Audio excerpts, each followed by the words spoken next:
What's up, everybody? Welcome to That Wannabe Film Class, the show where we love movies. So each month, we choose a theme and find movies that fit the theme for us to talk about. Maybe it's a movie we love. Maybe it's a movie we just find interesting. I'm Ben Bellevue, and this week, for the first time, for the first time since November, I am not joined by my co-host, Chloe Naylor. She's away. I don't know where. I'm confused, frankly. Instead, I am joined by Terence Johnson. Terence, thanks for coming. Hey, how's it going? Yeah, no problem. This is fun. Getting ready to talk about this incredibly happy, wonderful, and uplifting film. Yeah, we're really on a streak of positivity here. Last week we talked about Blind Spotting. This week we talked about Fruitvale Station. I think they're just really testaments to like joy in cinema. Mm-hmm. Blind Spotting is pretty funny, to be fair. It is. So for people who are just tuning into this month, like I said, every month is themed. This month, which is also the last month of this podcast, fun fact, is themed on Black Lives Matter. It's about Black representation. As such, no movie this month is chosen by me or by Chloe because we are white. Instead, we have guests every week who are choosing a movie that they feel represents Black people in cinema. The guests obviously are also Black.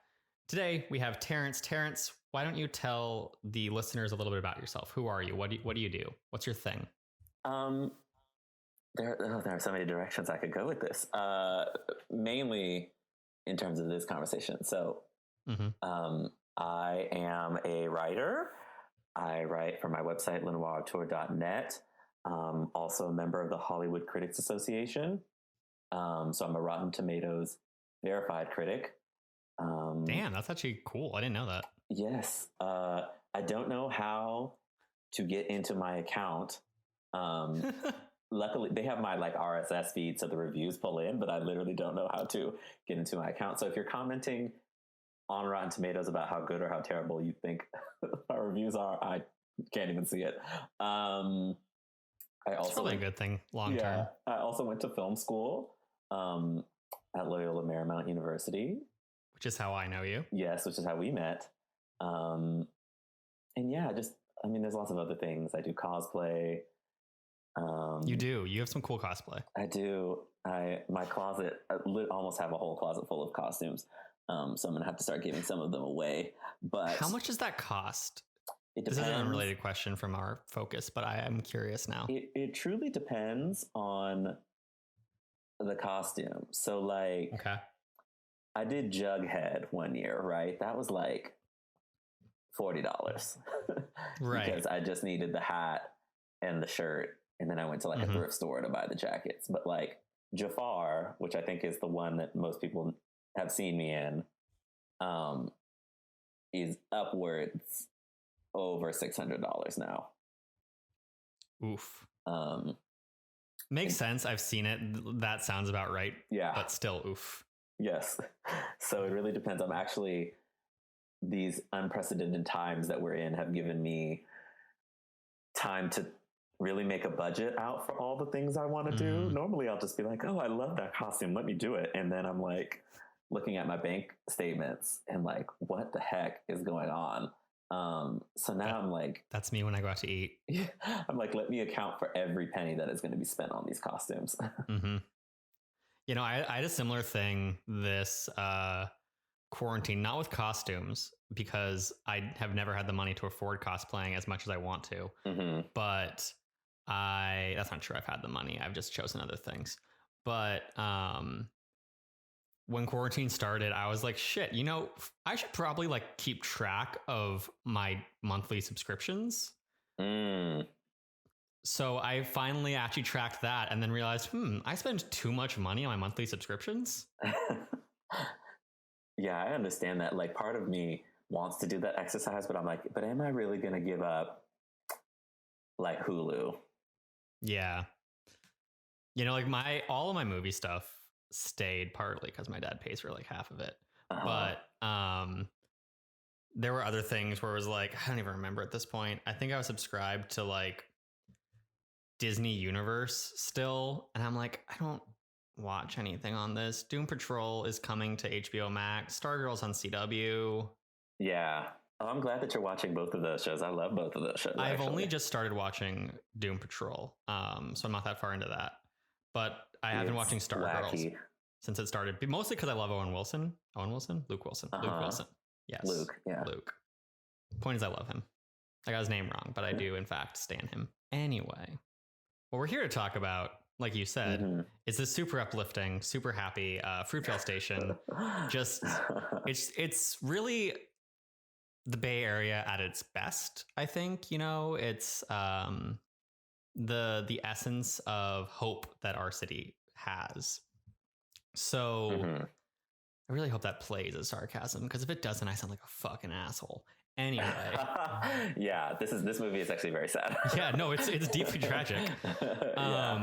So I said I was going to dive into the crew first before going to opening questions, but I actually want to talk to you about one question first. And that is, you know, you're from the Bay Area. I am also from the Bay Area. So I said Bay Area weird at that time. But point is, I want to talk a little bit about our like connection to where this is set, because this is so ingrained into that area and that culture, much like Blind Spotting was last week.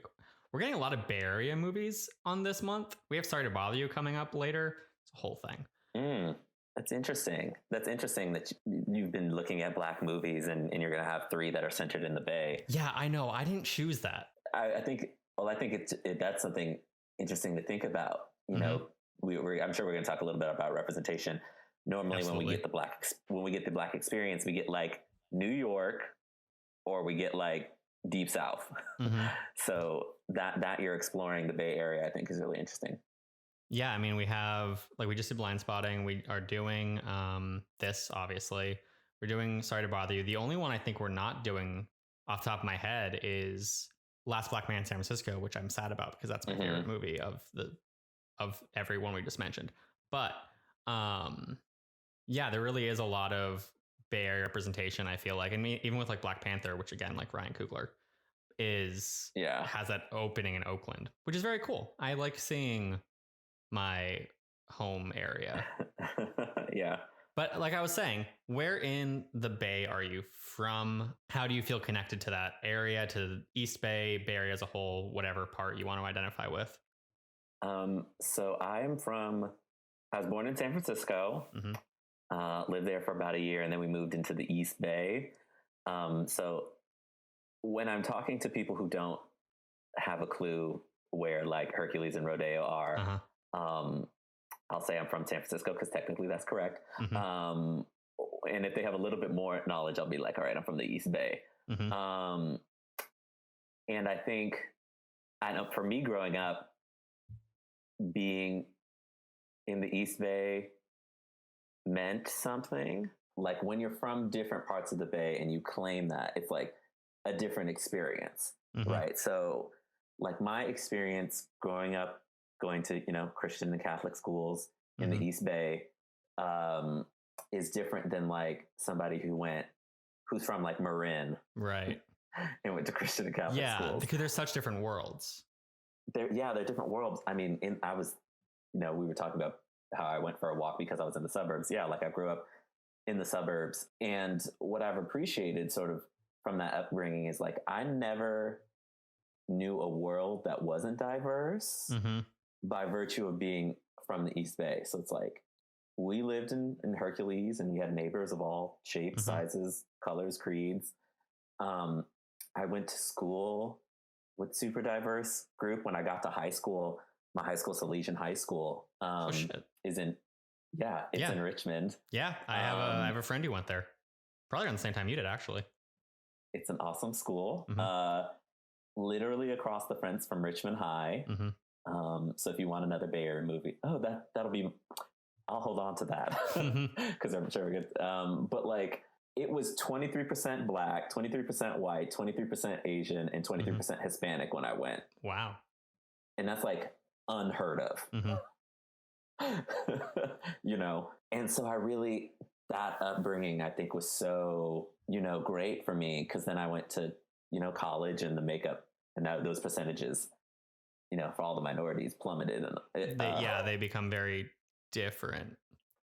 Yeah, very, very different. But yeah, I loved growing up in the Bay. I loved, you know, the culture of it, what it meant to hop on BART. It's like one of the interesting things that I don't think people realize about like the Bay Area is like the relationship that the different parts of the Bay have with San Francisco and with Oakland. You know, it's like for most people, it's like, all right, I'm going to get on the train and I'm going to go there. So it's like a destination, even though you're from the area and you're very familiar with it. So yeah, I mean, I was just up there. It's still great. I have very, very fond memories of driving around, taking BART to go into the city to do different things.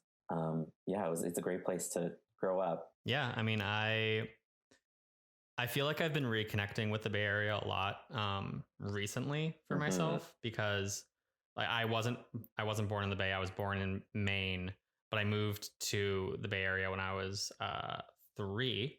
I lived in El Sobrante. I lived in El Sobrante until I left. But I left when I was like 15. So much of who I am developed after that point that for a long time I kind of felt like, okay, I didn't have like mobility. I didn't have a car and stuff because I was too young for that. I didn't feel like the Bay Area was like where I came into my own. And to a degree, it's not. I came into my own in San Diego.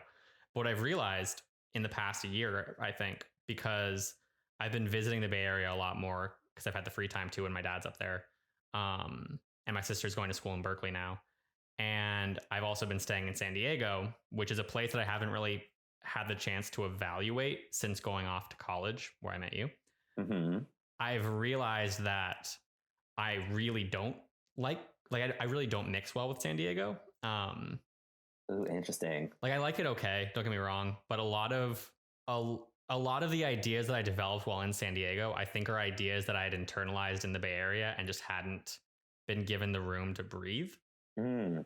So as I've gotten older, I've realized a lot more that like, no, I am a Bay Area kid. That's the place I identify by. Like I grew up in a very diverse town.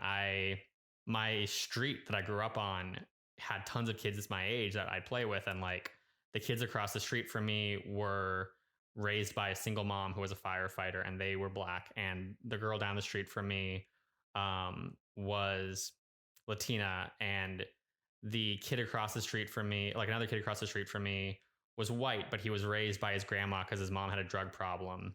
And the kid next door to me was Indian, and like they were our closest family friends. He's the one who went to Salesian. It's a very diverse set of like experiences and backgrounds in that town. And I then moved to San Diego, where it's like very evenly split between you're probably white or Hispanic, and like those are the two options, at least the area that I lived in. And I don't think I really realized how much more accustomed to that diversity of El Sobrante I was until because I didn't really think about it when I lived in San Diego, and then I came to LA, and like LMU is not super great diversity, but it's better than San Diego is. It is. And then I went back to San Diego, and I was like, ooh, I don't like it here. Yeah, San Diego is fun to visit. I just love that you lived in El Sobrante. I went to El Sobrante Christian School. Oh shit! Yeah, I almost went there for grade school. So that's wonderful. I know exactly the area you talk about. Yeah, I think one thing it's interesting. People who, you were born in Maine. Like if you were born and raised in Maine like your whole life, and then you came over here to California, like people have this idea of like how things are here, just in terms of like makeup, where people live, how, everybody thinks San Francisco and LA are a 2-second drive. It's like, it's 5 hours if you're driving very, very fast. But even more than that, like the Bay Area, what is so interesting about it is like people cannot afford to live in San Francisco. No, it's too expensive. Like you need to be making great money, not good money, great money, in order to just rent there, let alone buy property. And so that was sort of what drove us to the East Bay, because it was like, you can hop on the BART, you can go to work, because both my parents worked in the city, and you can afford to rent and to buy a house way out where we live.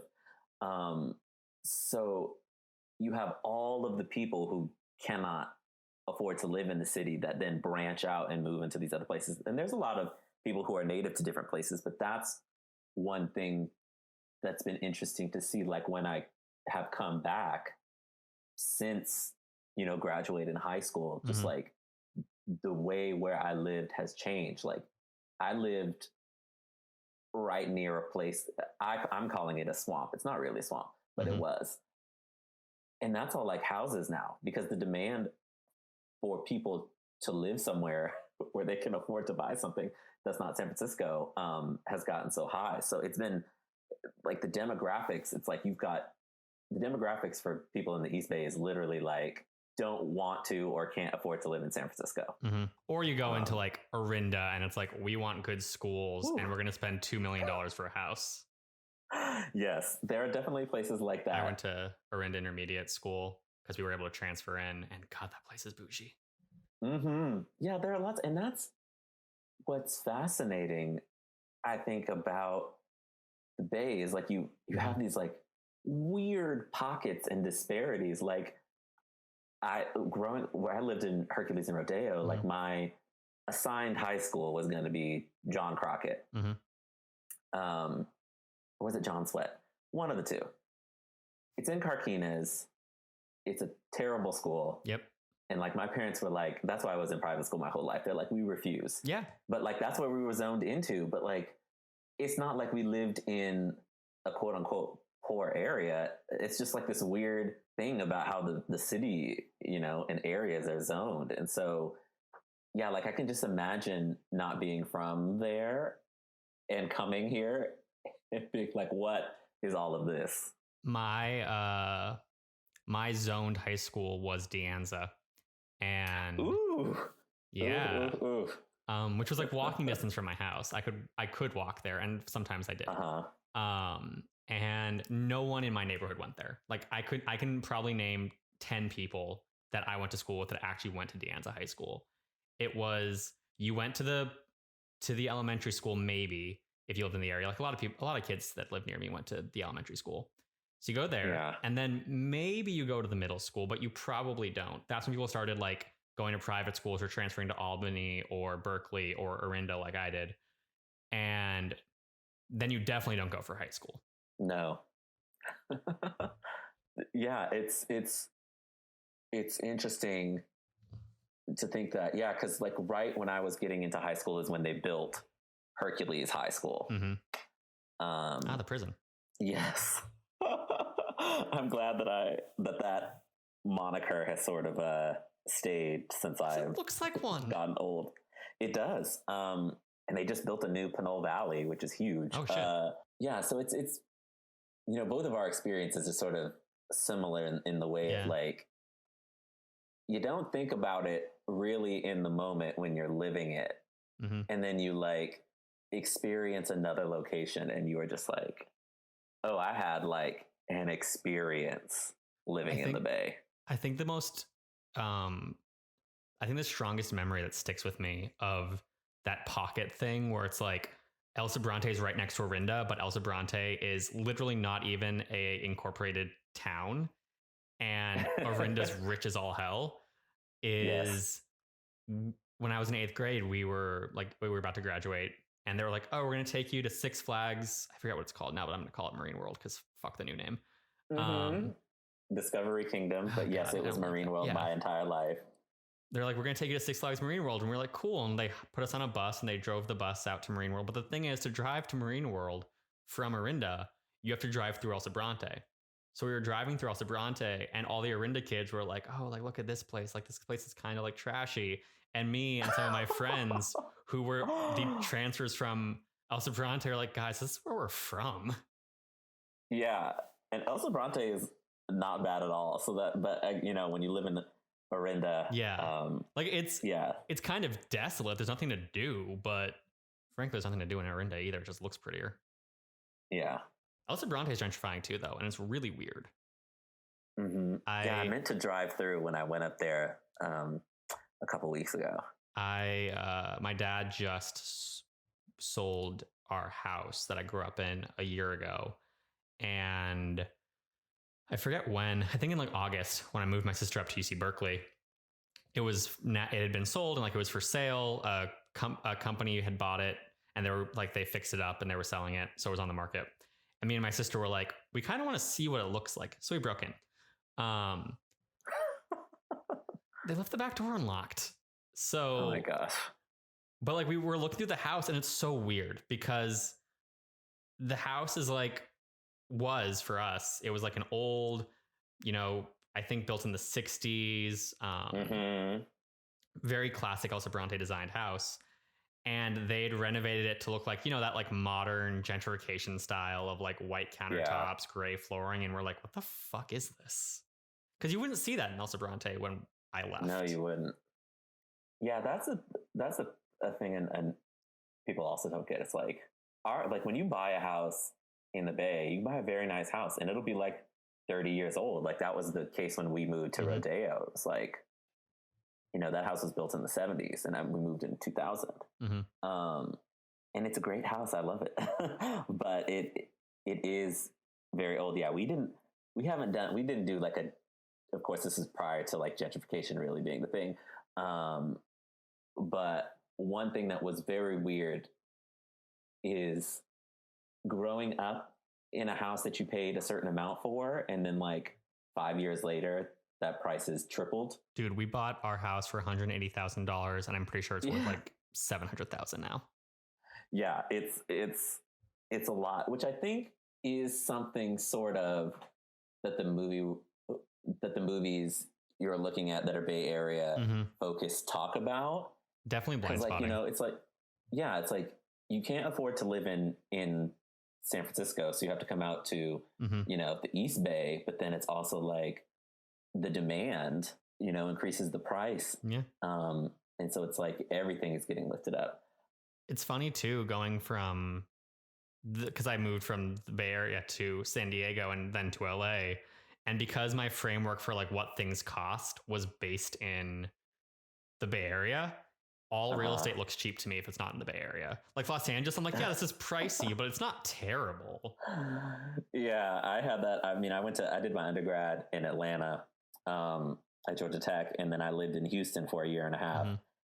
And like, I would tell everybody I could, I'm like, you do not know how good you have it here. Like, your gas is under $4. This 5-bedroom house is, $400,000. Like, that's unheard of where I'm from. So yeah, I definitely have that skewed perception. Speaking of how it's represented in the movie we're talking about, we should probably dive into that. Because we've been talking about very niche East Bay things for like 20 minutes now. I hope people liked our conversation on De Anza High School. Yes. You don't want to get into the oral history of Foster Freeze? I could do it. Okay, so let's quickly talk about the crew before we dive into the movie itself. The movie is, of course, written and directed by Ryan Coogler, also from the Bay Area. He was born in Oakland and then lived in Richmond after he was 8. He went to college in Moraga, so he's really making that jump between the different types of East Bay. Yeah, yeah, definitely. In Moraga, he studied science and played football, but took a creative writing class where the teacher was so impressed by his visual storytelling that they urged him to consider screenwriting. He went on to USC for grad school in film, where 3 of his 4 shorts were nominated for awards, because he's cool like that, and I'm jealous. Fruitvale was his first feature and received tons of acclaim. He went on to direct Creed and then Black Panther, which made him the youngest ever to direct a Marvel Studios film. In 2018, he was runner-up for Time's Person of the Year. The actual Person of the Year was The Guardians, which was journalists who were killed overseas on the job. What I learned from looking up who the actual Time Person of the Year was that Time's Person of the Year is consistently stupid. Like 75% of the time, it's not an actual person, or it's just a politician. Yeah. Like 3 times they're like, it's Obama. And I'm like, I mean, yeah, he's the president. Yeah, that's why I prefer the Time 100. Yeah. It gives you a little bigger of a scope. Writer last year, though, was Greta Thunberg, which is like the first interesting one they've done in decades. Anyway, he's the writer and a producer, or he's a writer and producer on the new Space Jam movie. Wow, I'm not getting words out as effectively as I used to. This is what happens when I take a month off of podcasting. I forget how to say things right. Yeah, you got to get back into it. I know. And he works as a counselor for incarcerated youth in San Francisco Juvenile Hall. Clearly, he's very passionate about the Bay Area, which I think is something that like a lot of us who grew up there have. You know, he made his first movie about Oscar Grant, obviously, in Oakland. He had Black Panther open and close in Oakland. He's really given us that representation. The movie, also, I normally don't talk about the composer, but I'm going to talk about Ludwig Göransson because he's cool. The composer is Ludwig Göransson. He is Swedish and was classmates with Coogler at USC. He's the composer for Community, Happy Endings, and New Girl. He's composed every Ryan Coogler film, and probably the music you'd best recognize as his is from The Mandalorian, because he composed that, and that opening theme is stuck in my head whenever I think of that show. He is also working on Tenet. Yes, that's what I was about to say. He's the upcoming composer on Tenet. If we ever see it. You know, if it was Christopher Nolan's choice, we'd have seen it by now and we'd all be dead. Yes. that's the impression I've been getting from Maybe him. we just like let it burn. Maybe we're just like, you know what, this movie can't come out. Literally just stream it on the side of a building or at a drive-in. Or in Fortnite. Anything. This is a joke because they played Inception in Fortnite for audience members who don't know that. Which is very weird to me. Yeah, I wouldn't know that because I barely know what Fortnite is. All I know is I saw screenshots on Twitter where it was like in Fortnite, they had like a movie, like a drive-in movie theater style like screen, and then they were playing Inception on it. So you're watching the movie from a third-person game view in Fortnite, and I'm like, why? For what possible reason? Yeah, that's fascinating. Yeah. The cast includes, of course, Michael B. Jordan, because he does everything with Ryan Coogler at this point. Michael B. started his acting career in 1999 when he was 12. His first recognition came for playing Wallace in The Wire. He joined the cast of All My Children. Fun fact, he joined the cast of All My Children to replace another actor in the role of Reggie, because I don't know why that actor didn't end up doing it. Can you guess who that actor was, though? It's a very big name. Oh, I feel like I know who it is. It's also a big coincidence. Who is it? It's Chadwick Boseman. I was just going to say that, but I was like, no, that's such a stupid guess. Wow, no, it was true. Okay. Yeah. Black Panther was really just the second coming of Michael B. Jordan replacing Chadwick Boseman. Yeah. It's their motif. That's great. He became more recognizable, of course, through Friday Night Lights and then Parenthood, where he had roles on a couple seasons, as well as early film recognition for Chronicle. His breakout was this movie, Fruitvale Station.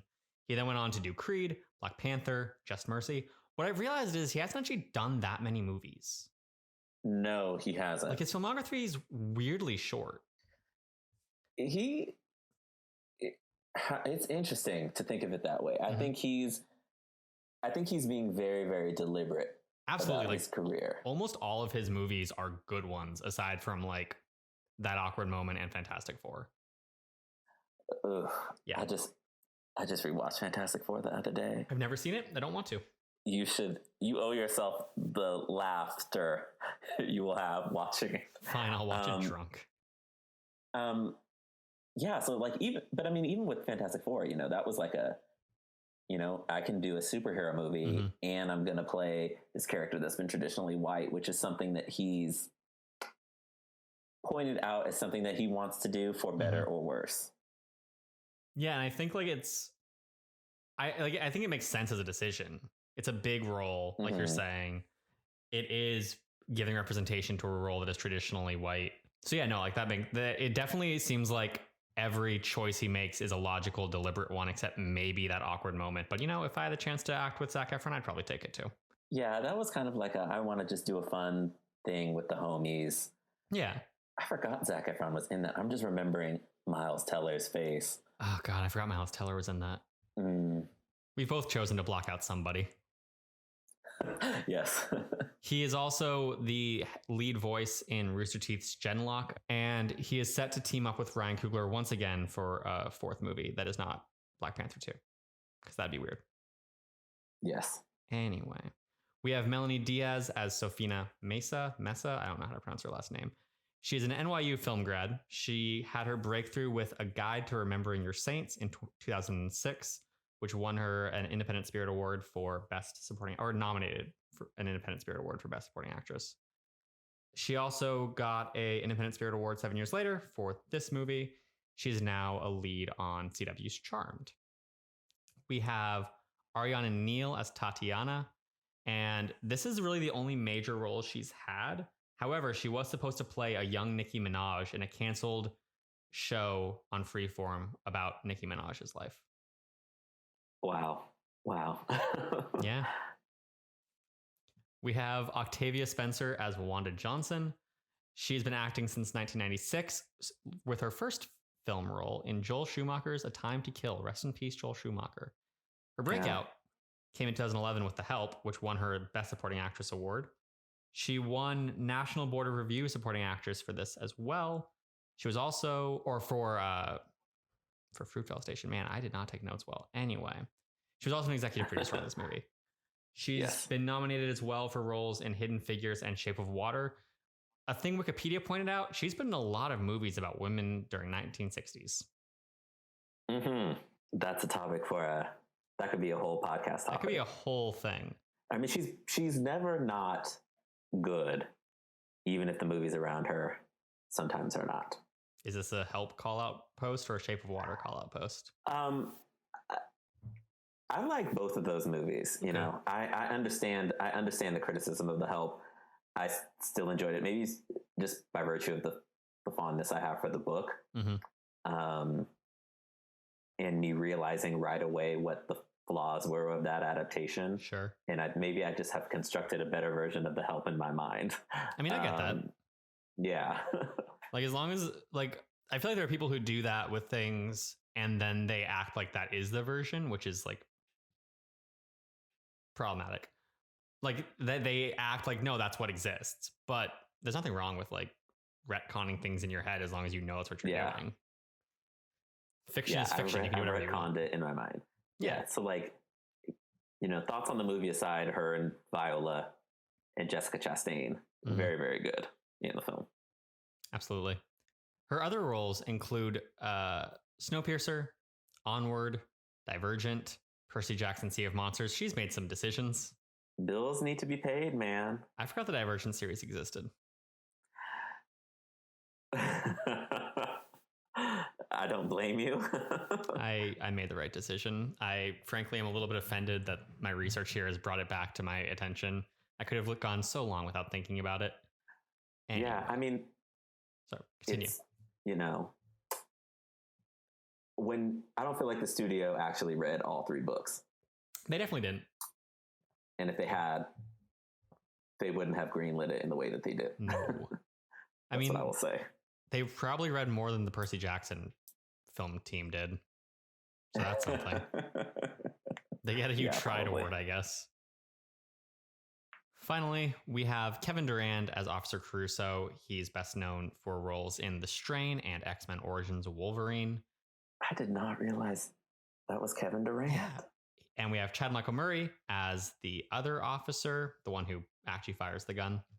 He's best known for Gilmore Girls and One Tree Hill, as well as roles more currently in Agent Carter and Riverdale. I've not seen Riverdale aside from season 1, but Agent Carter, he was good in. I miss that show. Yep. Agent Carter is on Disney Plus, and Chad Michael Murray has been great for a long time. That is fair. Anyway, and I'm really not on my game with podcasting. It has been a while. I'm just looking at this guide thing that you sent me, and I'm just like, all right, maybe I'll just, and then I wrote down some notes, just of things that I wanted to remember, and I'm like, I wrote literally the bare minimum of things. So that is fine. It should be fun. We'll see where the night takes us. So that is The Crew. Before we dive in to the recap, I just wanted to ask you, what were your impressions before rewatching the movie? Like, have you seen this movie that many times? What were your feelings about it? Did they change at all going with this rewatch? I saw this film at Sundance. I was at the premiere. Oh, wow. I was like, I have to, be in the room where it happens. To quote topical reference, Mega Smash. Hamilton.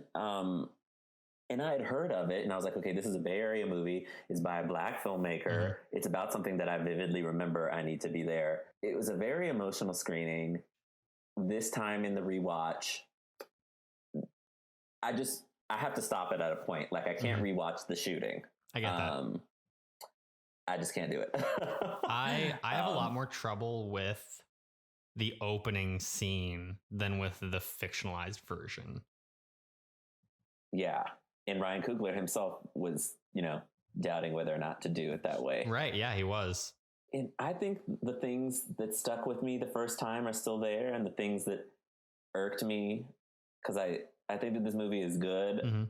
And I think that there are just things about it. There are also things about it that I'm just like, if this were not a real life story, some of this wouldn't fly.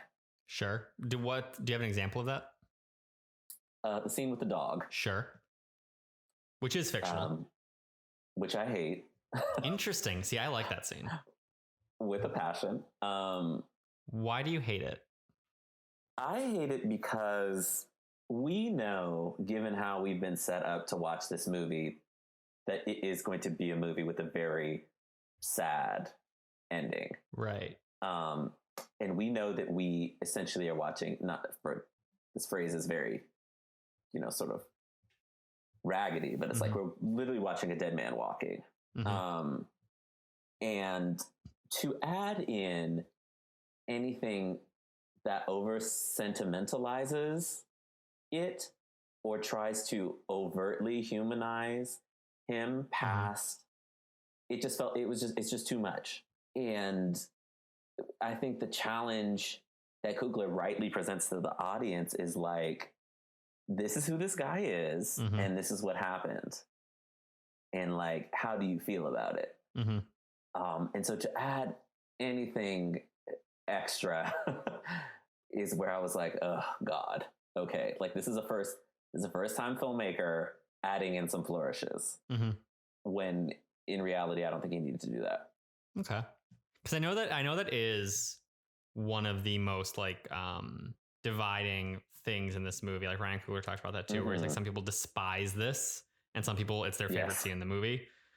It's not my favorite scene in the movie. It was almost on my top 3 list, but I cut it because this movie has a lot of great scenes.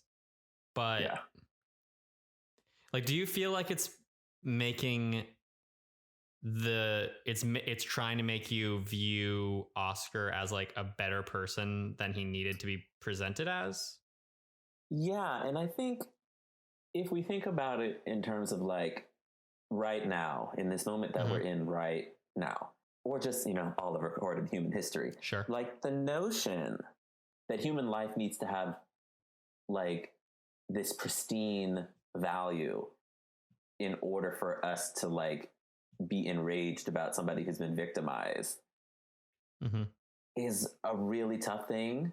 So like with Oscar Grant in this movie, like the movie, once you get to that moment, it's like, okay, one question that Ryan Coogler is not posing, but like he is posing is like, do you think he deserved to die? And there are probably people that would be like, oh, well, he was cheating on the girlfriend and he was, had all of this crime in this rap sheet. And it's like, in the office, he should have listened to the officers and done yada, yada, yada.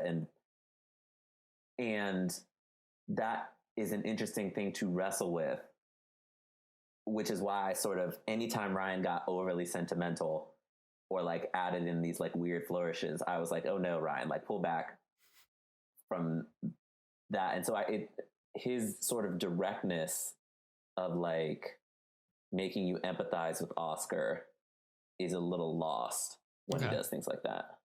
I get that. I think for me, I didn't really empathize with him in that scene. And like, I get what people do. I totally understand why that reads as like a, look how good this guy is scene. And the fact that it is so easy to read that way is a valid criticism of it.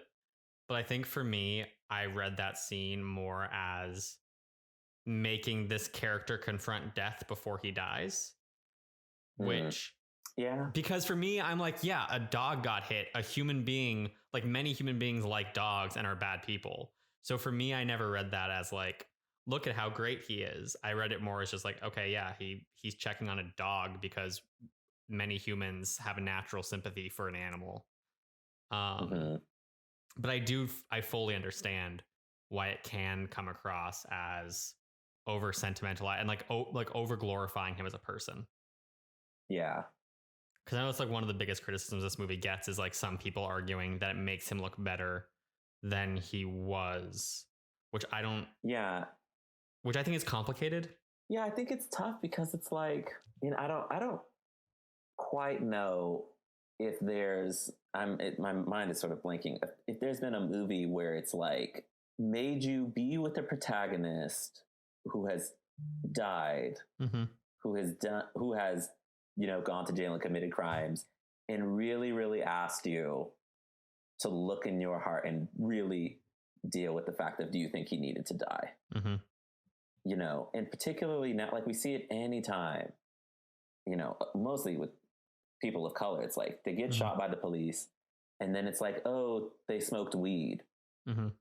And it's like, or you're sitting there like, they stole a candy bar. That is your justification for loss of life. And mm-hmm. and like, it's wild. And so that's why, when that dog scene comes up, like I really like your reading of that and how you read that scene. It just, in my mind, I was like, do you need to know that do you care more about the dog than you care about him? Mm-hmm. Do you know, have you seen what Ryan Coogler said his intention with that scene was? I have not. So what Ryan Coogler said he was trying to do was use the dog as a metaphor for Oscar and for Black people in America as a whole, because pit bulls are treated as like the vicious dogs, even mm-hmm. though they're not inherently. So that's what he described that scene as intending to be.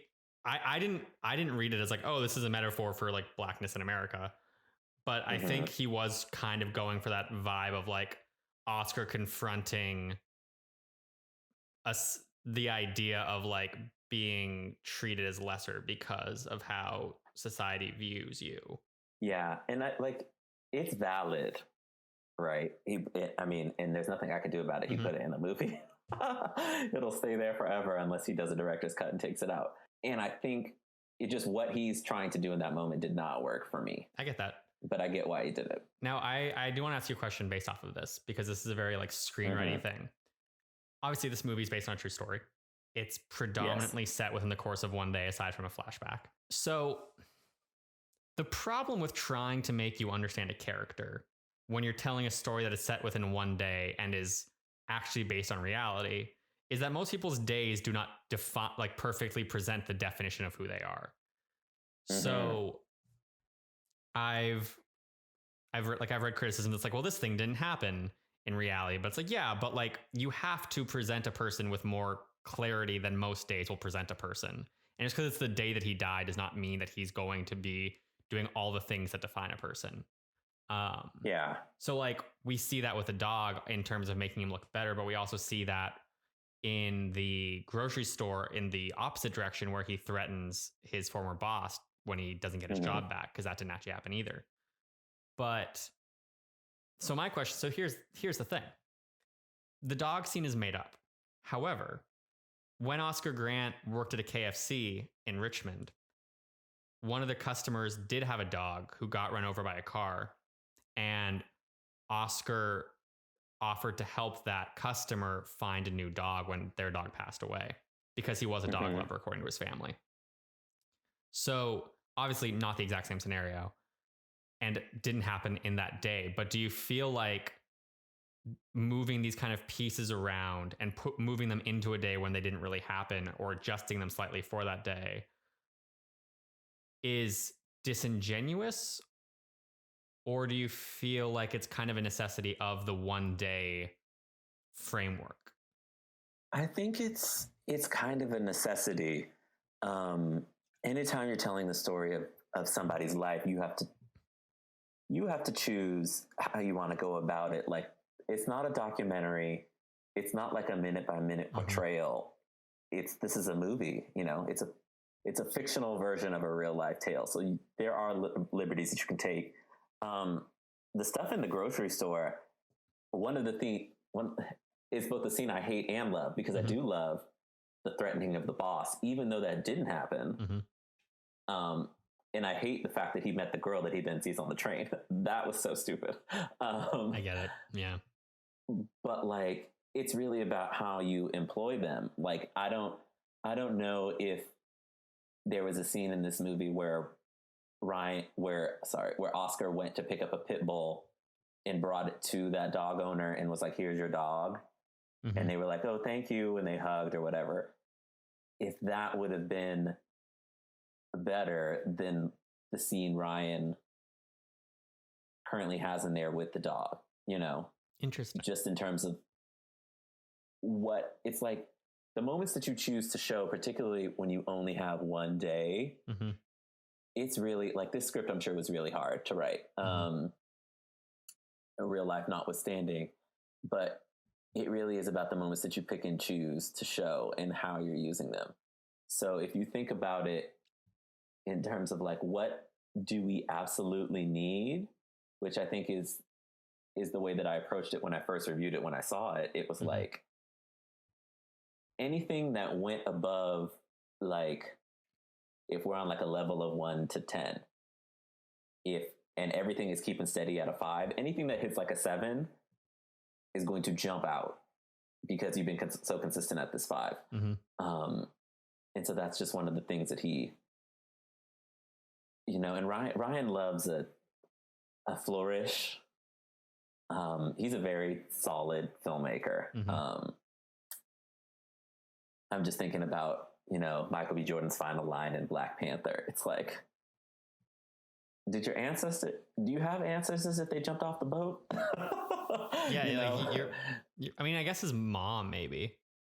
Yeah, so it's things like that. But I think that Ryan did a really solid job I don't know if there's a filmmaker that would have done better. I don't mind twisting the narrative a tad to make it work as a film. Something like The Social Network, who knows if a lot of that stuff happens. Right. And that's what it has to happen, like, just for narrative. Yeah. I think Fruitvale Station gets away with a lot of not having to twist the narrative, I guess, because so much of it isn't built off a traditional film structure. It's built off of, what's coming. So you can just like kind of watch him meander through his day because that there's a bomb under the table. Yeah. But so many movies do that when they're fictionalized, where they have to add X, Y, or Z to make it work and fit a structure that people will enjoy, which is the curse of fictionalized nonfiction. Yeah, it is. Like, most recently, I do not like Mr. Rogers, the Tom Hanks movie, nearly as much as I like Mr. Rogers documentary, because I think that the documentary was able to do more because it didn't have to confine itself. Yeah. And I think, well, it's interesting that you bring up whatever something about the neighborhood. A Beautiful Day in the whatever Neighborhood. that movie is. Yes, that movie. And that does take a lot of liberties with a real person's story. Like, and in some to a detriment, because I'm like, everybody in that reporter's life was gaslighting him, as far as I'm concerned. And the movie was trying to get me to believe that it was otherwise. But yeah, when you're dealing with, particularly when you're dealing with like famous things, it's really, really hard to be, because like even Oscar Grant, this moment in his life is sensational. But like, his life was not sensational. And I don't mean that as like he was boring. It's just like he was a real person. Right. But like, we don't watch movies unless we're watching a documentary to see real people, even if it's a biopic. Yeah. And so that's a tightrope that you have to walk. Yeah, biopics are traditionally like, oh, this is the Elton John biopic, where you see Elton John's rise to fame, and there are all these things happening because he's rising to fame. It's not traditionally like, hey, this is a normal person's life. Yeah. Yeah. Anyway, with all of this said, we should probably dive into the actual recap of the movie. I'm going to try and get through this relatively fast. As I mentioned to you, feel free to interrupt me whenever you want. I'm usually not the person doing the recap. My co-host is, and I interrupt her constantly. So you have that same freedom. So, Fruitvale Station. It opens with the actual footage, as we mentioned. And then one of my favorite things I noticed this time, because this is only my second time watching this movie, is the use of the BART rail as the transition music. Just super cool, and also makes me very nostalgic. Yeah, hearing that when I saw the movie, hearing that, it literally, like, I can envision myself in a BART car going somewhere. It fucking pulls you back. Yeah. We cut to the morning of New Year's Eve, the morning before Oscar dies, of course. It's Hayward, California. Oscar is with Sofina. And here we learn a lot of things very fast. We learn he cheated on her. We learn that he smokes weed. We also see the good things about him, though, that he's insisting he wants to be with her forever, that the cheating thing is behind him, that he's a caring father to their daughter, and that he's taking time to wish his mom a happy birthday the second he wakes up. From here, the family prepares for the morning. Oscar drops his daughter, Tatiana, off at school and Sofina off at work. He and Sofina make plans to go into the city to see New Year's fireworks. While driving through town, Oscar calls his mom, who gets on his case about using an earpiece, which, man, that's a throwback. Remember when phones remember when they just started telling you couldn't hold a phone to your ear? Yes, I had a big, obnoxious Motorola Bluetooth headphone. Now everyone just has AirPods. Yes. Yep. And he, on the call with his mom, he figures out groceries to get her for her birthday. He insists on paying himself instead of making her pay for it like she offers. At the grocery store, Oscar catches up with his ex-coworker and helps a woman figure out what fish to buy by calling his grandma. His grandma is adorable, and I love her. While the woman is on the phone, Oscar tries to urge his former boss to rehire him after he got fired for being late constantly, from the sounds of it. Oscar gets aggressive, asking his boss if he wants him selling dope.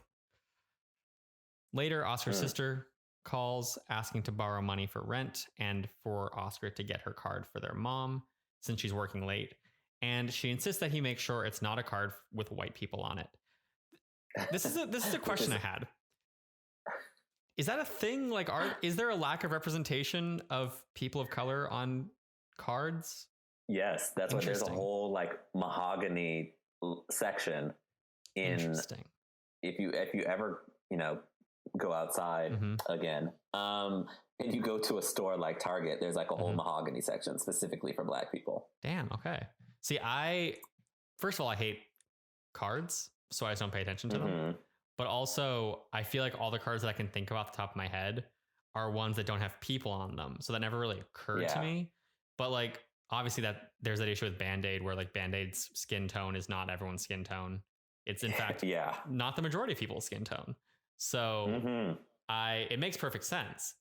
Yeah, that was a great thing that Ryan put in there. Like the specificity of that is brilliant. I think that's one of my favorite things about seeing more and more movies from the Black experience for me as someone who's white, because there's so many things that, and I talked about this last week too, there's just so many things that never occurred to me growing up that you don't think about unless someone tells you.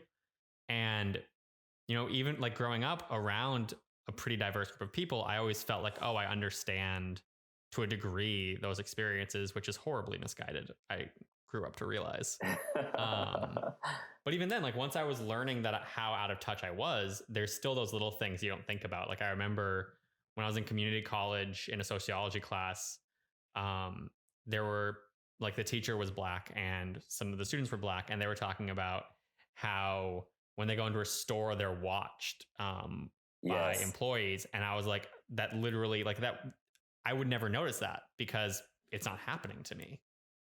Yeah. So I think that's one thing that Ryan sort of shows us in this movie is like all of these, you get the story about this person and it's filtered through news and maybe a clip or two, of the family. And it's like unearthing what I think Ryan Coogler is really good is like unearthing the total person in his movies. Absolutely. Yeah. Like I mean, just with Michael B. Jordan, even in Black Panther, Killmonger is, for very good reason, considered one of the best villains in the MCU because he is a full person with valid feelings.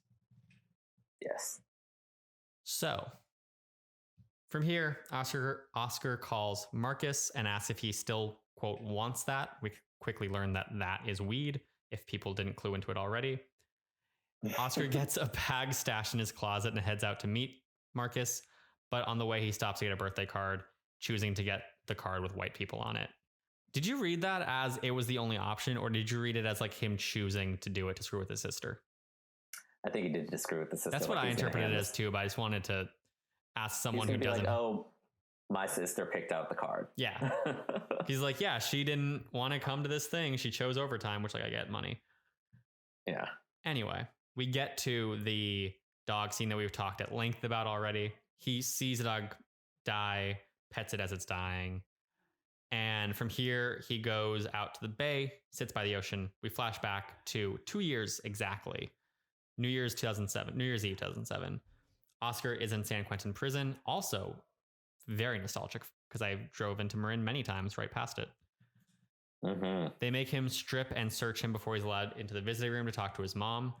While he's meeting with his mom, another inmate calls Oscar a snitch. They get aggressive with each other. His mom tries to ask why he has a bruised face, but he keeps changing the subject, which eventually she gets very fed up with and decides she's not visiting anymore. Oscar gets upset as well, arguing that she doesn't love him. She insists she does, and then she storms off while he tries to apologize. But as he's following her, the security restrains him because he's not allowed to go that way.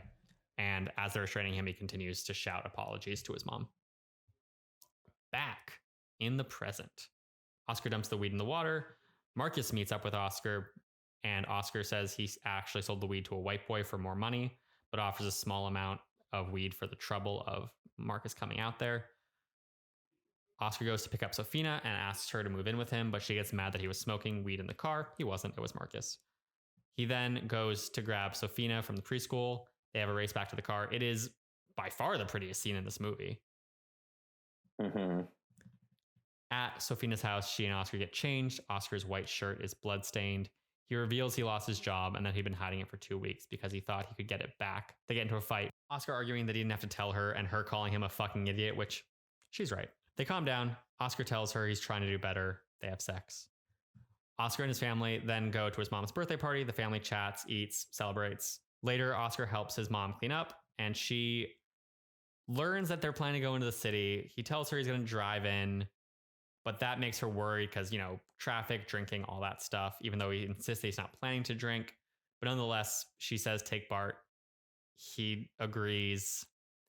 And so the die is cast. On the drive home, though, Oscar tries to convince Sofina that they should just stay in, but she wants to go out and have fun. He relents. The die is again cast. And then they drop off Tatiana with Sofina's sister. And as Oscar is leaving, his daughter asks him not to go because she's scared and hears guns outside. But he insists it's just fireworks. She's safe inside. She's worried about him, but he's like, look, it's fine. Tomorrow we'll go to Chuck E. Cheese. Again, the die is cast. Yes. It's just that like there is no break in between there. It's just decision after decision after decision where it's like, man, if you just didn't make one of these. Yeah, and it's both. Now I'm really remembering the first time I saw this movie and being like, I see what you're doing here, Ryan, and this is very, very good, and it's also driving me crazy. Yeah. I was like, oh God, like literally every single time. It's like, don't go. I'll be fine. Don't go. I'll be fine. But I mean, that's real life, you know. You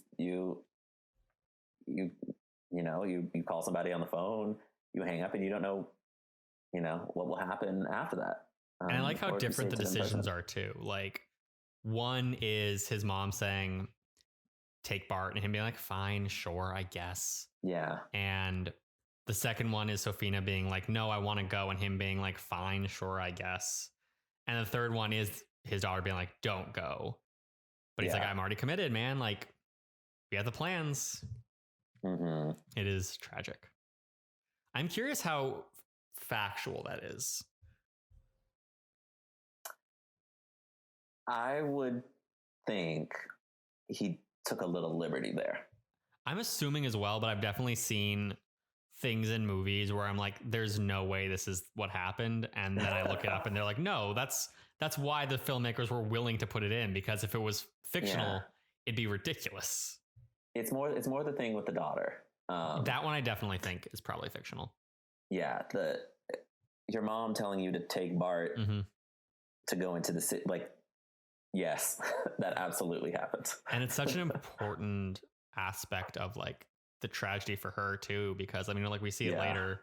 Just the first time I saw this movie was with my mom, and that scene happened, and I just like saw the horror hit my mom, because she's like, oh my God, like she's going to blame herself for this. And then the same thing with Sophina. Like Sophina's gonna blame herself for this. Anyway, tragedy. But they get to Bart. They meet up with their friends. Oscar takes a swig of liquor, which notably, I guess, is a lie to his mom, because he said he hasn't drunk in a while. Don't know if that's just him celebrating the day. He's on Bart, so like he can. The crew is all smiles as they crowd onto the train. Some of Oscar's friends hit on girls. Bart stops at the West Oakland BART station minutes from New Year's to make sure they don't miss the countdown. Some of Oscar's friends play music in the train. It breaks out into a dance party. It's very cute. Oscar leads a New Year's countdown. Yes. It's adorable. I love this scene. However, it's great. As someone who knows the Bay Area and the BART schedule, there's no way you stop at West Oakland at 11:55, and if the train didn't stop for 2 minutes, you could have made the New Year's fireworks. There's no fucking way. MacArthur, they were going to be 19th until. Sorry, what? Yeah, I said they were very close. Yes, you're right. They were going to be underwater when those fireworks went off, no matter what. Yeah. For listeners, that's because the BART train goes underwater to get from Oakland to San Francisco. Yes, they would not be under drowning. The bay. Yep. Under the bay to get to San Francisco. But yeah, that's like the only thing that pulls me out of this movie, where I'm just like, this is adorable, but that makes no sense. Also, there's no way that many people are on BART at 11:55 on New Year's. You're not going that direction. Yeah, I mean, I guess there could be people coming back, but I feel like even then, you're either in the city and you're going to stay for the fireworks at New Year's at 12, or you have already come back. Yes. Regardless, they get to the city and the girls are looking for a bathroom. Oscar convinces a store owner to let them use the employee bathroom for $10. The owner is reluctant. He agrees, though, and he tells Oscar he doesn't have to worry about paying him. It's fine. Wow. They're waiting on the girls to come back from the bathroom. A couple walks up, husband and wife. The wife is pregnant and asks if there's a bathroom here. Oscar calls the store owner over and convinces him to also let the pregnant woman in. While they wait, Oscar talks to the man about his marriage, and Oscar reveals that he's thinking about marrying Sophina, but he's worried about his current financial standing, being that he's, jobless. The husband says he was jobless as well when they got married, and he even had to steal the ring because he couldn't afford it. But now he has a successful web design company. He gives Oscar his business card. It's very cute. It's also interesting that this is the only scene in the city. I think that's by design. Oh, I absolutely agree with you. I just think it's a smart decision. I just think it's one that is interesting to me. Like, yeah, and it's about, I mean, I was feeling dread the entire movie, but this moment is one of those where you're like, can you just get to it, please? Like, there's nothing more you can scoop onto this pile of existential angst that will make it any worse. So please just get to it. Sure. I think that's the interesting thing about it too. It's a great moment. Sure. But a great scene. But just Lord. I think it's the thing about it too is like, it's like the last good thing, because he does get this guy's business card, which like that could potentially be something. There's like a glimmer of hope in that. But also they make this whole plan to come out to the city, and they're like, we want to have fun. Like, let's not stay at home. Let's let's go out. And the only part of that we see is them peeing. And it's just, it makes the entire trip feel so pointless, which I think is really smart on Ryan Coogler's part. That's just like, Yeah. from our perspective, he did not need to be in that city. It's not like we're seeing 30 minutes of them partying it up and then the tragedy strikes. It's like we pee and we leave. Yep. Anyway, they do leave. They get back on BART. The girl from the grocery store calls out to Oscar. He's like, "Oh, hey, what's up? Hi. You mentioned you hate that." But regardless, I hated when he met her. okay. Do you hate that he met her that day and then sees her later, or do you actually hate the scene of him meeting her? I just don't like the scene of him meeting her. Okay. I like, as somebody who's taken BART thousands of times. Yes. And my mom would always take BART in to go to work, and my dad did. Like, you see people. You absolutely do.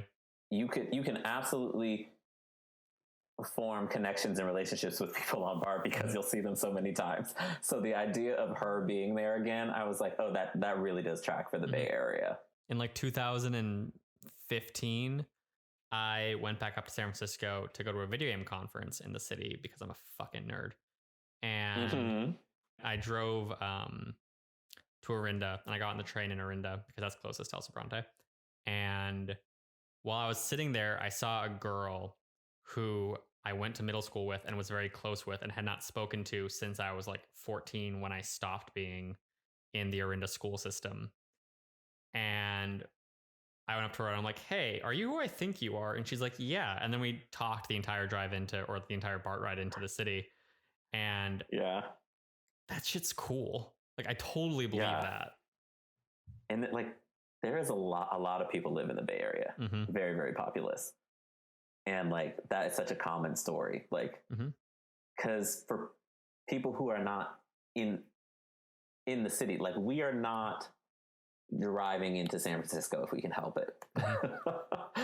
Like, not for anything. Like in this movie, Octavia, it's like, if you're gonna drink, take BART. And it's like, it's great. And this was before Uber and Lyft and all of that. But like, parking in the city is bad, rough. I also don't trust my car in the city. Like, listen, I mean, all of those hills, like, there's that. I also just like don't trust leaving my car in the city of San Francisco. I'm just like, it's safer in the Bay Area, in the East Bay. Yeah, it's just like, and for me, it was like I would get on at El Cerrito del Norte, drive to El Cerrito del Norte. It's like a 15-minute car ride, and like 25 to 30 minutes later, I'm in the city. So like, and that's everybody is thinking that way. And it's reliable. Assuming BART doesn't break down, which like rarely happens, at least in my experience. That's very true. It's you as long as you can check the schedule, as long as you know you're there on time for when the train arrives, when you get off the train, you know how long it takes to walk from that station to wherever you're going. If you're driving in the city, it's like, how long will it take to find parking? Yeah. Forever. But yeah, like I totally, and I mean, it's the same thing with like Los Angeles, it's super populated. Occasionally you bump into people in random places and you're like, what the fuck is happening right now? I walked into the Target by LMU once and I saw, so for listeners, Terence used to be president of a cinematic arts fraternity called Delta Kappa Alpha. After Terence was Jasmine Van Bruggen as president, then Clark Eglinton, and then me. And I walked into Target and I bumped into Jasmine upstairs from the entrance. And then as we were talking, Clark showed up.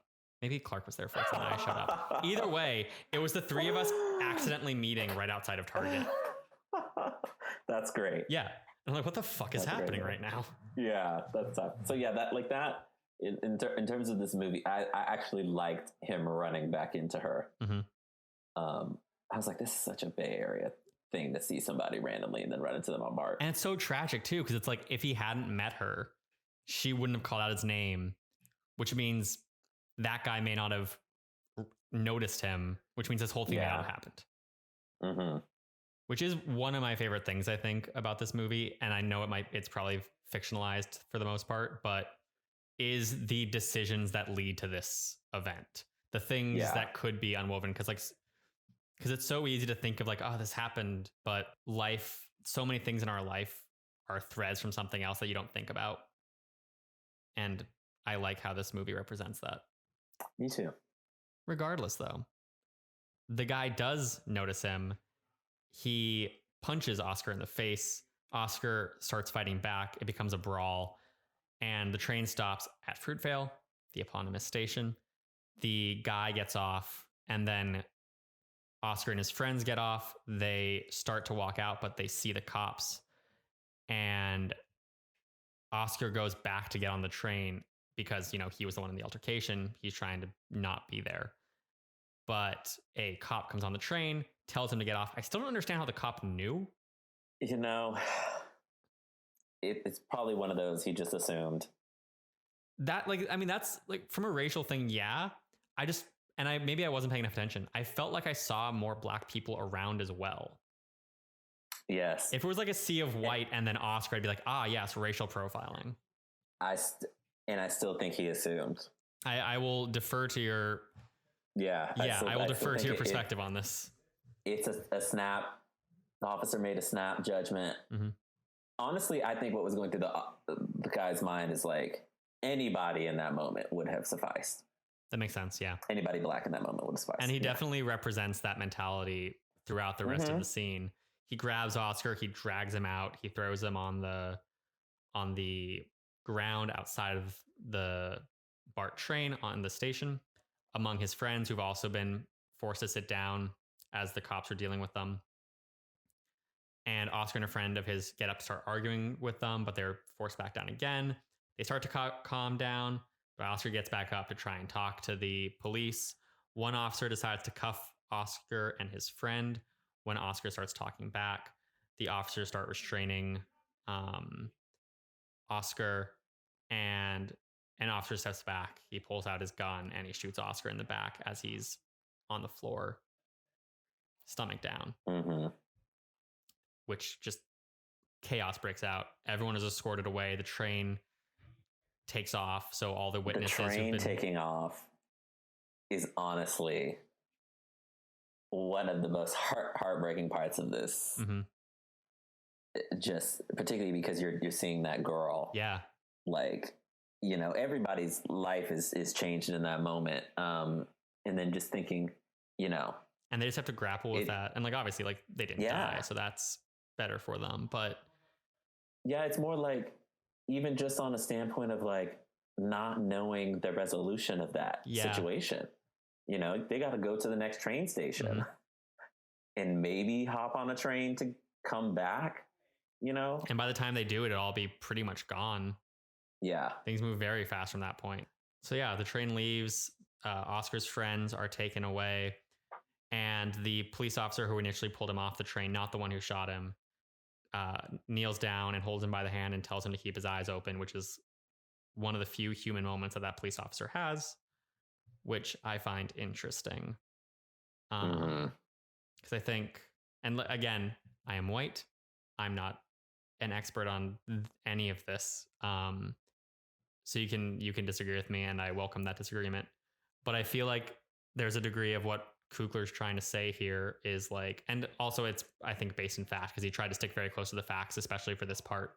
But this cop clearly was racist and he did things out of racism. But he still cared about this kid bleeding out on the floor as it happened. And he seemed to actually care. I can't say he for sure, but I think it's one of the questions Coogler is posing to the audience and being like, you have the tools to think about it one way or the other. And I guess the way I was interpreting it was you can think that Oscar's death is tragic and that it shouldn't have happened. That doesn't mean you aren't racist. Yes. I think that's what, it's, particularly when we get into, the actualities of the case of the guy being like, oh, I thought I was reaching for, the taser. And it's like, you're a police officer, you should know what gun feels like. But then you're watching the way Coogler films that Coogler is a master at staging things. That is a valid excuse.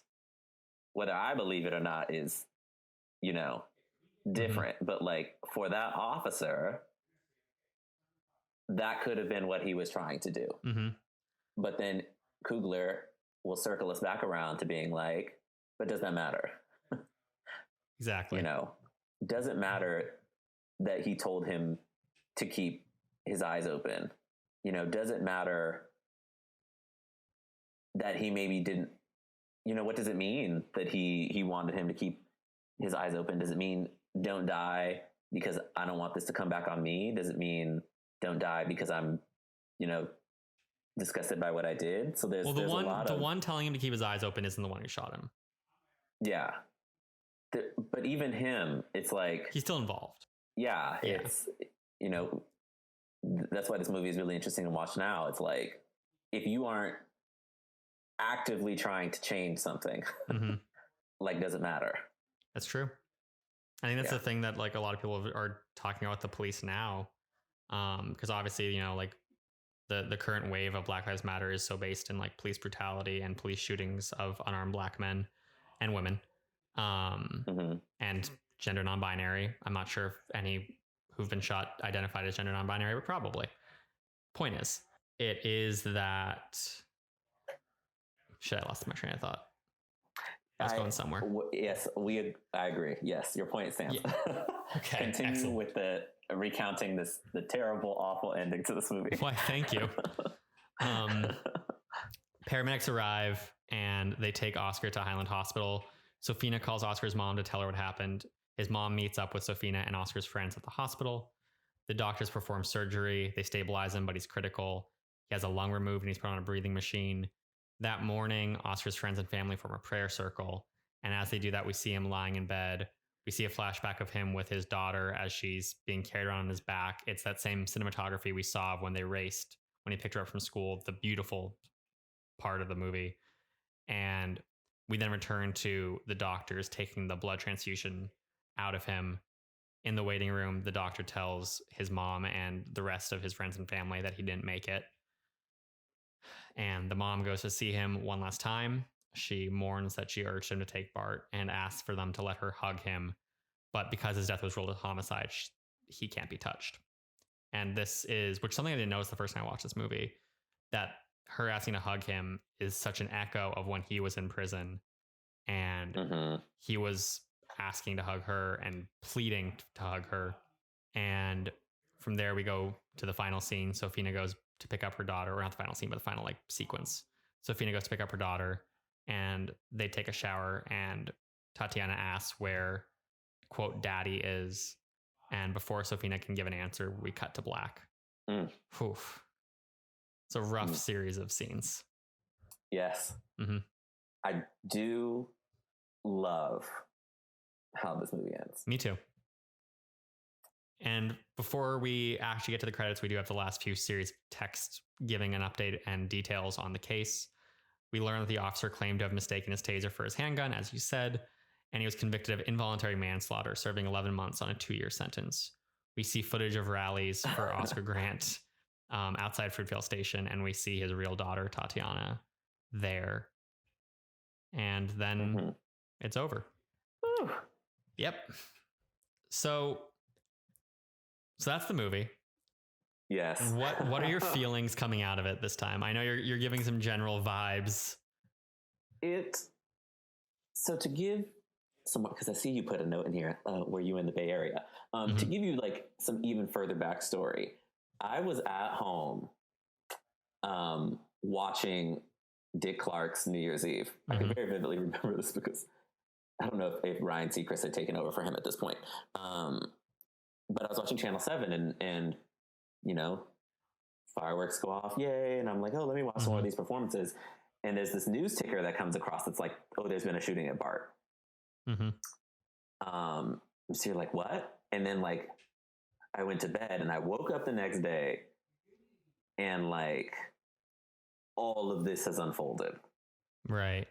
And so it's very strange watching a movie about something you theoretically lived through Right. that's not 9/11, right? Yeah. It's not, we're not talking about like massive world changing thing. We are talking about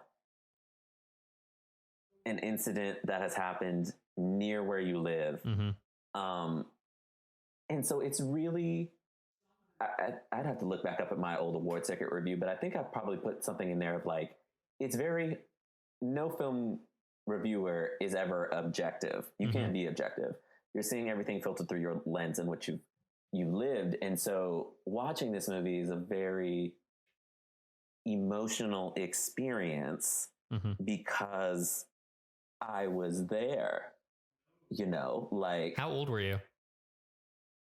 I was this is 2000. I was a sophomore in college. So 20, 19, 20. Okay.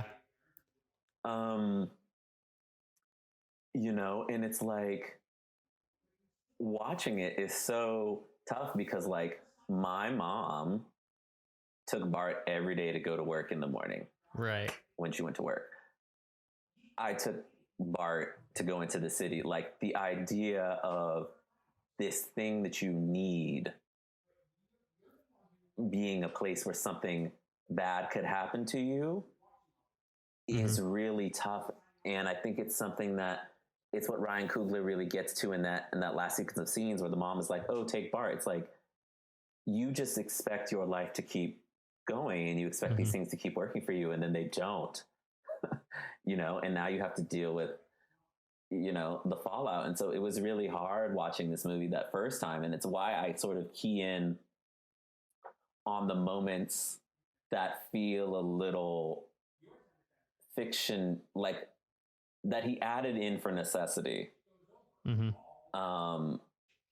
I really start to, I can like feel where those come in, you know, when you compare that to like the reality of can I hug my son? You can't, because this is part of an investigation, you know, like that is tough. Yeah, man. And so I think Ryan Coogler is so good at getting to like human emotions and staging scenes.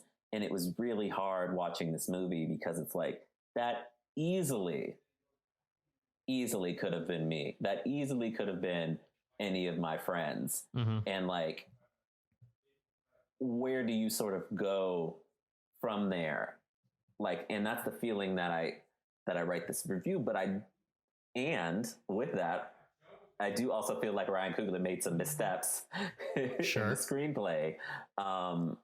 You know, so we talked about, you know, the scene with the dog, him meeting that girl in the grocery store and calling the grandma. It's like I get why that's there, and him meeting her again is a part of my favorite scene. I love that they're dancing to the music that they're dancing to.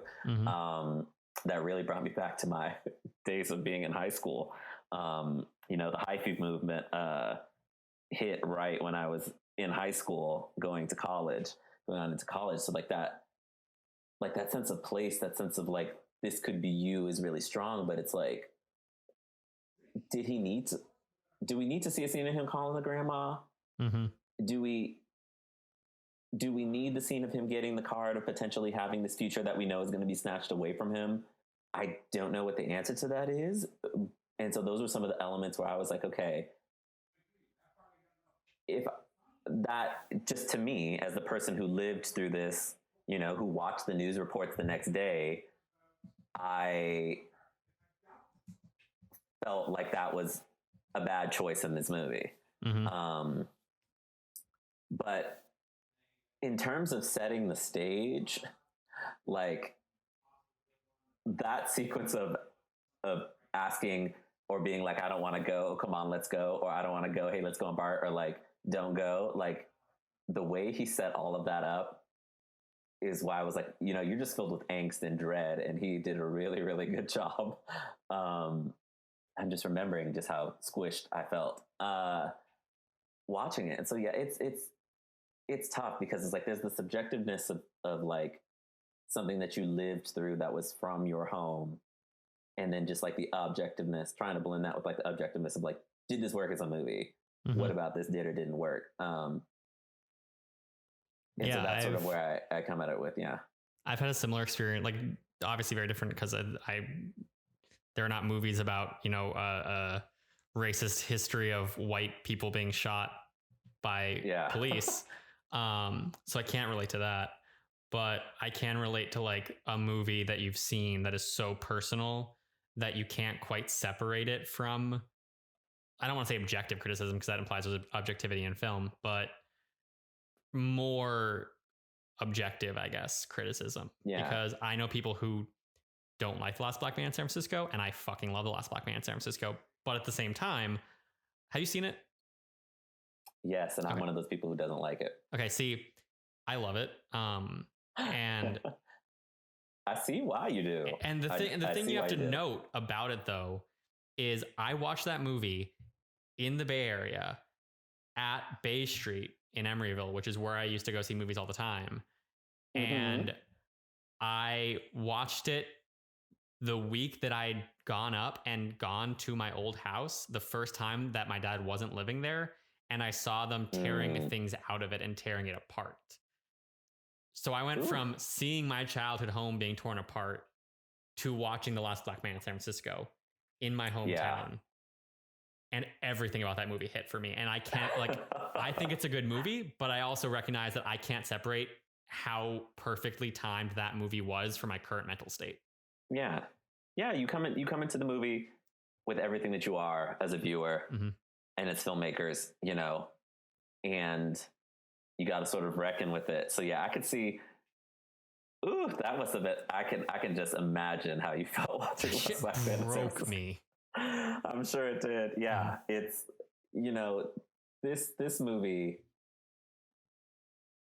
it sat very heavy on me, on my spirit. Do you feel like it was kind of a representation of something you already knew, or did it give you a different or reaffirmed understanding of what this was and what was going on?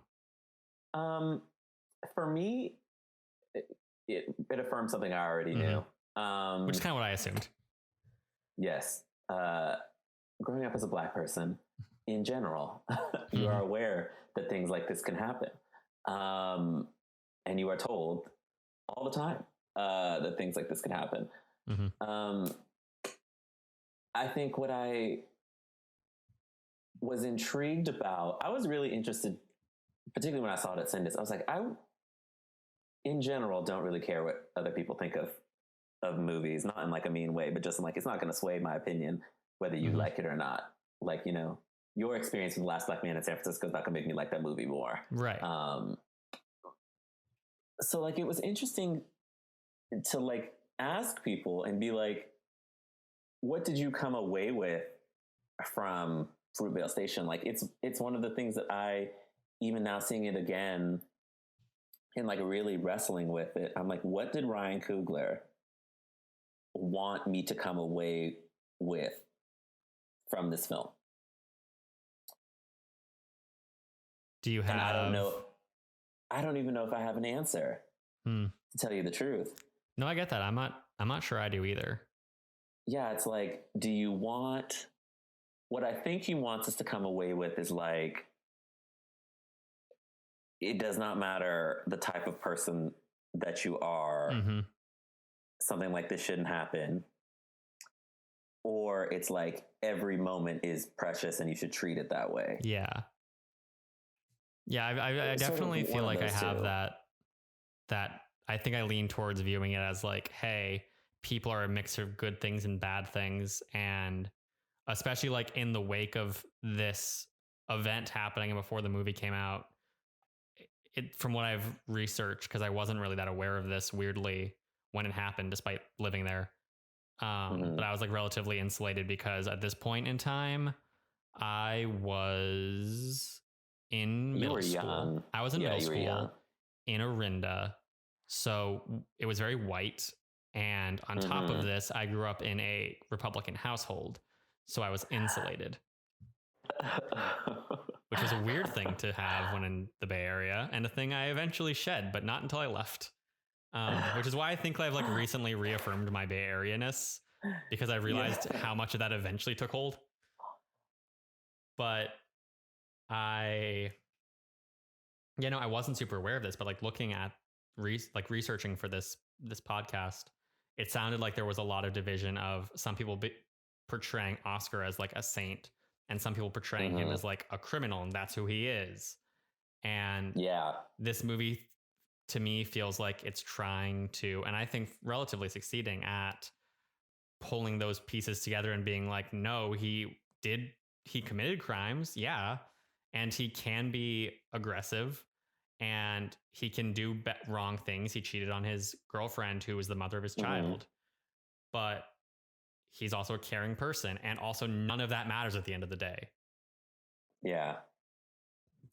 Yeah. I think that's the thing to take away just in general. And as people, it's like, do they need to be like, what do they need to be in your mind to be worthy of life? And I don't know if when this movie came out, if white critics in particular were wrestling with that. I don't either. I know some were. I've really trying I've to seen a think couple back to, reviews that were like, I'm really trying to think back to seeing it at Sundance, and like, I was just crushed. And then I had to, walk out in the cold and get on a bus and walk up a hill to go to the place I was staying at, which was great. It's really, it's a tough thing. And that's why, like, I like that Ryan made a movie that you can take many ways and ask these types of questions. And I also criticize him for doing it that way, because I feel like it's a little have it your cake, eat it too. In that it's tough, because like if you understand what I'm saying, it's like, how do you want people to wrestle with this movie? It's like, right. Do you want them to wrestle with it like, oh, he's a criminal, but he's still good and didn't deserve to die? And it's like, do you need the first two things in order to be like, he didn't deserve to die? Or is that what you're asking the audience to do? And I don't know if he quite got there. Yeah, I have seen, like I was saying, I've read a couple, or I didn't read a couple reviews, but I read a couple excerpts of reviews and I read one review where the reviewer was like, oh, my criticism of this movie is that he's trying to paint Oscar as too good, which I don't necessarily agree with, particularly because of the way I do read that dog scene. But I do think that there are still, it also becomes that fine line of like, are we saying this because it is too much in a gray area where it's open for interpretation and that line could have been towed better? Or are we saying it because we have such a complicated relationship with like the police and police shootings and these things, especially for white reviewers, that we are prejudiced against this to begin with? I think it's a mix, and that's why I key in on that dog scene for me. And this is just the Black queer raised in the Bay Area, for all of me, right, perspective. Because I'm like, did you put this in here because you think like, and this is just in general, like that like white people care more about dogs than they care about Black people? And so you're like, if I put this thing in with the dog and I show him being good, that'll give him points. And so people will come up, it's like in this type of movie, that is not an interpretation that you should leave open for like an audience to solve. Whether the bigger philosophical question about whether somebody like him deserved to die, or like what this means about police in America, like that's fully fine for the audience to interpret, but like Mm-hmm. needing to show extra things of character goodness to try and lead into that point, to me, does not work. Mm-hmm. When he's doing, solid things, other like that grocery store thing, even though I can't stand the part with the girl, it is interesting to juxtapose that version of Oscar with the one that threatens the owner. And again, or the boss. I think that becomes the complication of like a movie set in a day, because Yeah. we are like, oh, this is, this is forcing this kind of like good thing in there. But at the same time, he probably did do good things like that in his life. Mm-hmm. And do you not present that full picture because you're limiting yourself to a day? Or do you try and give as full of a picture as you can? Yeah, it's a tough thing. Mm-hmm. I don't know what a version of this movie that I would 100% love would look like. Mm-hmm. I have no desire to see another person try and tackle this. Sure. This story. Yeah, you just take the movie, for what it is. Mm-hmm.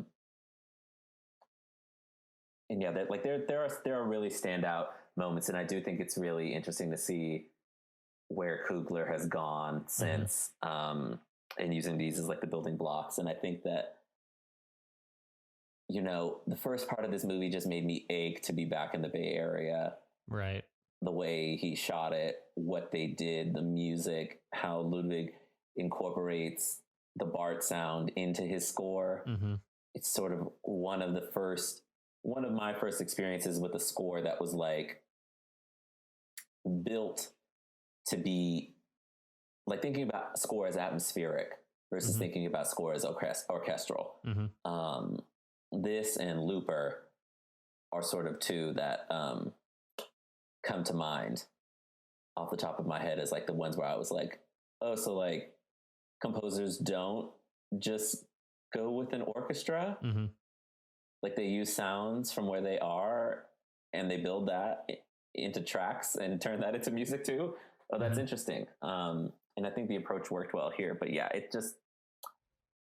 there's a lot to like about this movie, and then there's just the thing, which means that the things that I don't like really stick out.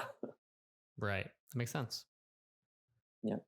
So more movie specific questions then. Overall, do you feel like this movie is a good example of Black representation and the racist police brutality that we still see in society? Yes. Mm-hmm. And I think it's good. I think it's good for talking about police brutality in just like when you're watching that, it's really hard to be like, and you find out like, oh, the officer was reaching for his taser. Mm-hmm. But like, especially when you think about it today, it's like people are trained, the police are trained to do certain things. Mm-hmm. And you just do not know the type of person who has become the police officer that has been trained to do these certain things. Mm-hmm.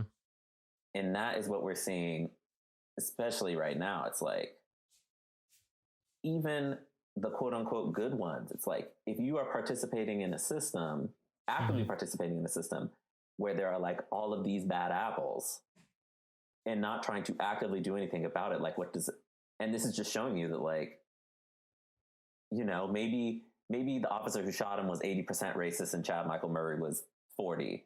Mm-hmm. Is that not like 40 too much? And we see that. Sorry. Yeah, go ahead. But like we see that too with like propaganda style things, where in so many cop shows, internal affairs is the bad guy, and it's like literally you're presenting this narrative where cops being held accountable is a bad thing. Mm-hmm. Or going beyond that, I forget the person's name, but I was reading something a few weeks ago about a former New York police detective or New York police officer. I don't know why I said detective. former New York police officer who joined the force, and I forget the specifics, but he was put in a scenario where he was uncomfortable with the behavior of his fellow officers, and he tried to stand against that, and he got fired because of it. And like it was a much more complicated like string of events that led to that. But the point is, in the New York Police Department, a guy tried to be like, hey, I'm a good officer, and he lost his job because of it. So you can't really sit there. What I feel like what a lot of people are realizing now, myself included, is you can't act like there are good cops, especially in major cities. Maybe in a small town where there's a couple police officers, and like my uncle is a cop in Maine, and I don't know him very well. I cannot speak to if he's a good police officer or not. And obviously, I think the police system as a whole is flawed. But in his small town of Maine, I can understand why, if he's not paying attention to the world around him, which he should be, but regardless, in that small little police community in a rural Maine, it is relatively fine because it's rural Maine. But in any major metropolitan area, it seems like the flaws are endemic to the police, and you can't really exist in that force without it affecting you. Yeah, and I think what Ryan, particularly in terms of race, not that Oscar Grant was the lowest of us, right? Not thinking of it, but like he is presenting you with a person and being like, they lived a life, they had these struggles, they were this, they were that, they were this, they were that. And here's a situation where that life no longer continued. And like you sit with that. Yeah. I read a review. Actually, technically, it wasn't a review. So, the New York Post has a film critic named Kyle Smith, and he wrote a negative review of the movie. And then he wrote a Forbes op-ed that was even more criticizing of the film, because he was criticizing what he viewed as like the factual inaccuracies of the film. Yes. Reading the article, I find it racist, but but one of the things he was saying is like, oh, they neglected to mention that what he was in jail for was having a concealed or like an unlicensed gun. And that's like a thing that they just ignore in this movie. I'm like, because it doesn't matter. He didn't have the gun when the cops were holding him down. The cops didn't know who he is. So it's not even like they knew that he had a history of having a concealed gun. None of that factors into this. Also, I know tons of white people who have unlicensed guns or illegally concealed guns. Yeah, and I think the thing, you don't see movies or stories about them where something like this happens, you know? And so like, it's interesting to see like that. That's why I was like, I love Ryan Coogler, that he was like, the movie is out there and he wants people to make their own opinions. And I remember definitely being like, you need to tell these bitches exactly what they need to get out of this movie and like drive them forward. Which is foolish in hindsight, because that's not any filmmaker's job. But like, if you're thinking about it holistically in terms of like race, it's like, even thinking about like cop agenda stuff, it's like, could this fits into like the narrative that like the victim is always in real life, we tend to think of the victims as always being white, and in here it's like the victims always being black. But it's like, you know, you just brought up that you know a lot of white people who have unlicensed weapons. It's like, what does a movie where they have this unlicensed weapon and they get shot look like? I couldn't even tell you. I mean, that's the thing too with so many of the narratives that you see of like, oh, this is the thing the unarmed black man did before they got shot, that white people, racist white people, will throw out as like, oh, well, think about this. So like, Michael Brown shoplifted before he was killed. And I'm like, I know so many people who've shoplifted who are white. I remember in high school friends being like, yeah, I can't buy alcohol, so I just shoplifted from the grocery store. It's just a thing that people do, and white people don't think of it as that big of a deal. It's a charming little, you know, discretion of childhood until it's a black person who's killed. Yeah, what I do think is interesting about this movie is it is like, you know, a young, very young at that point. He was what, like 22. Geez, yeah, I remember interviewing him at Sundance, and I was like, I'm thinking of applying to film school. I was like a year or two older than him. Like a very young Black filmmaker Wait, not writing a 22, very sorry. personal. I was thinking of Yeah, Oscar. no, I'm talking about Ryan Coogler. Yeah, I got that. Ryan Coogler, we're very close in age. You know, but like a very young filmmaker from that area, Black filmmaker writing this. You had Black executive producers. I think Rachel Morrison was on this. Is that the writer of The Help? Rachel Morrison is DP. Oh, never mind. I'm trying to think if she was on it. Lack of knowledge. Yeah, like it was really interesting. And, you know, we hate, rightfully so, Harvey Weinstein right now, but like the Weinstein Company gave this a stamp of approval. That's a big like, deal before everything went to shit. Huge. Yeah. Yes. Before we found out that he was a terrible, awful person. When I say everything went to shit, I mean went to shit for him as it should have. He deserves everything he gets. He should have been buried under the jail. Yep.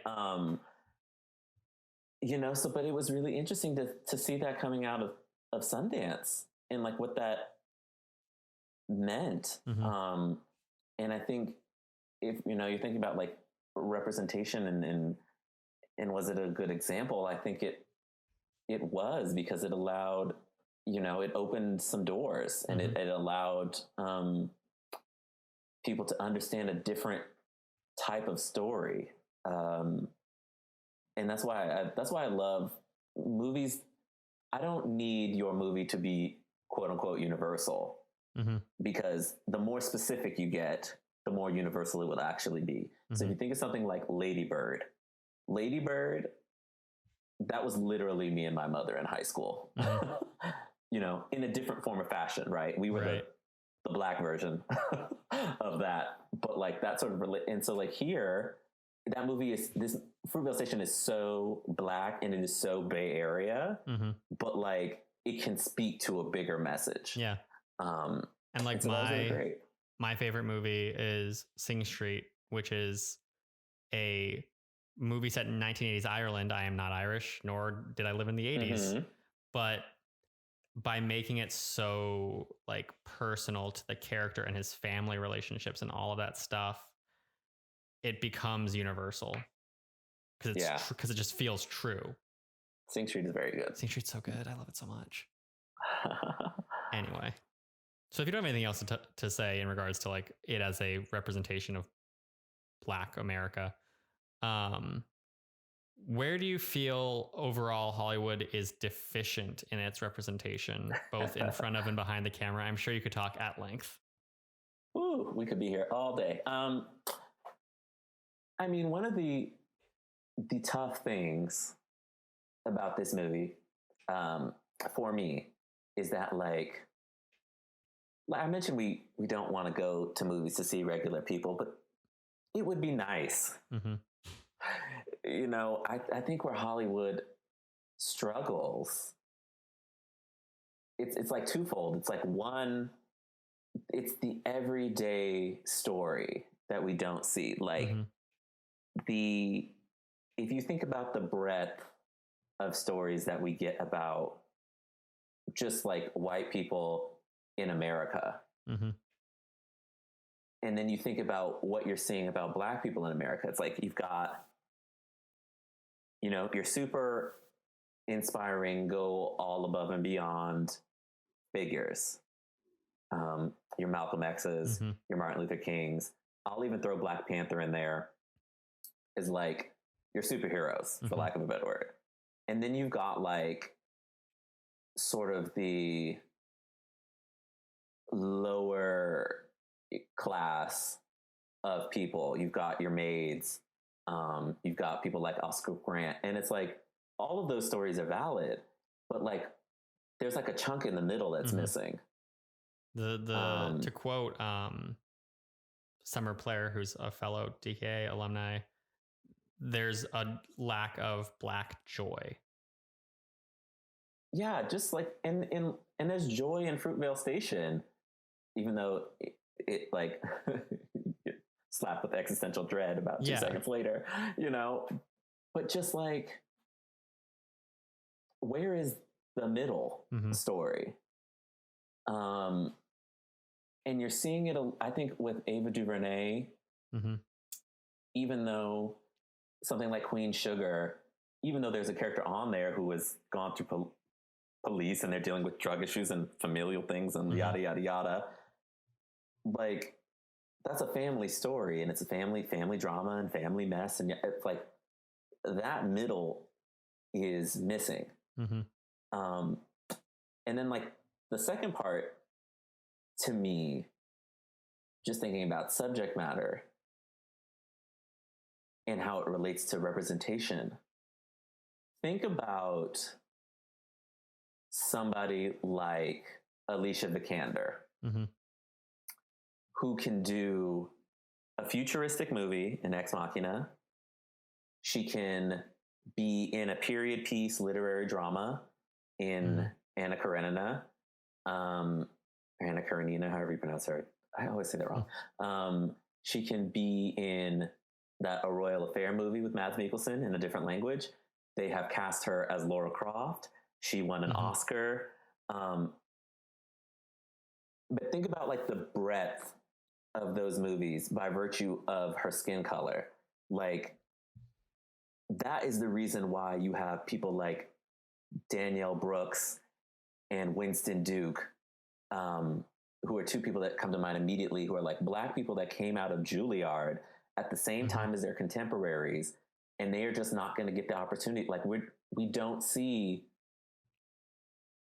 Black period pieces here because people automatically are going to go to slavery. But when you think about like what a white period piece looks like, and I say this as a fan of I'm a member of the Frock Hive. I love a period piece. Little Women is one of my favorite movies. Like, I feel ya. Yeah, like think about Saoirse Ronan. Like, there is not a story that she is going to have to fight to make about a time and a place, because it will just be there. And I just think about, like, you think about the actors that are in this movie, like Melanie Diaz being on Charmed. The reason she is on Charmed in the first place is they wanted to make a person of color version of Charmed, right? They didn't want to make a Charmed. You know? Yeah.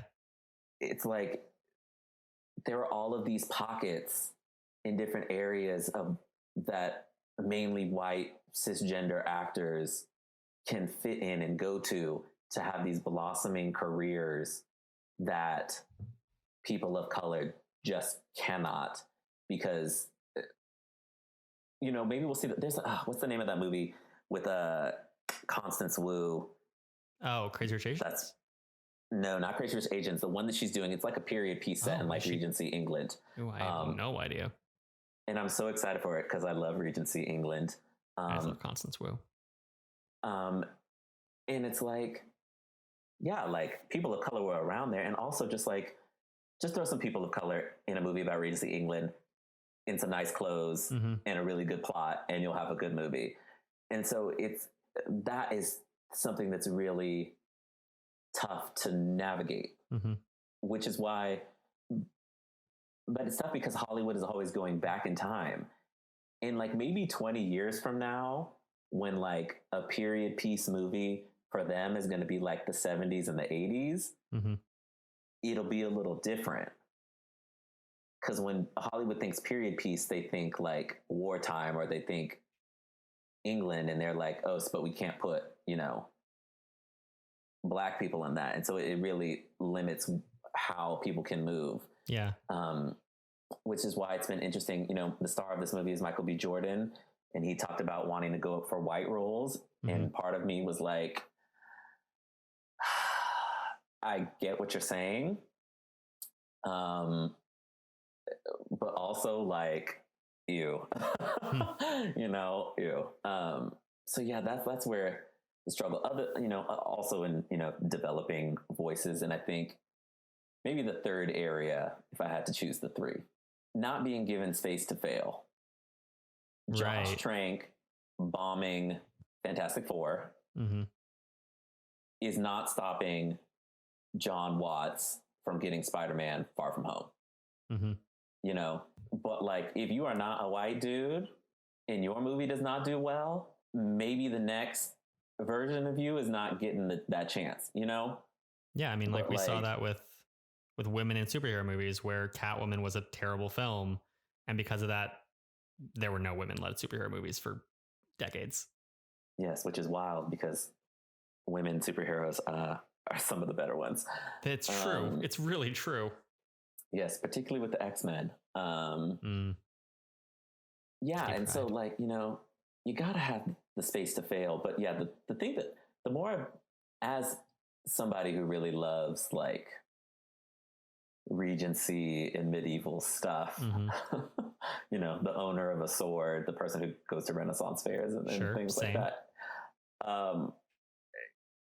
It's tough because it's like the Alicia Vikanders and the Saoirse Ronans of the world can just do it all. Do you think we should? Do you think we should kind of hit? Like a Hamilton-esque mentality in film where we are able to just say "fuck it," it doesn't matter. Yeah, I think for certain things, sure. Where race isn't like inherent to the story. Yeah, and I think that Hamilton says something about race in how it's cast. The Americans are the people of color and the white dude is King George. There's something said there. It's just like, it would be very interesting to see what a mixed, and by mixed I mean like white people and people of color version of Hamilton would look like. Like, what would Aaron Burr versus Hamilton look like if Aaron Burr was white? What are the depths of that story? I think it could be a mix. Like, if you are going to adapt Pride and Prejudice, one of my favorite stories of all time, I love it in every form. The book, the web series, the movies, the miniseries, it does not matter. If you're going to adapt that again and set it in Regency England, what would be the point in casting that all white now? Right. We already have the 2005 movie, the superior version of the story, that was all white. It's thinking like that. It's doing something like The Witcher, medieval fantasy epic, and like, they're just people of color there. It's not even like, oh, she's a black witch. It's like, she's black and a witch. Yeah.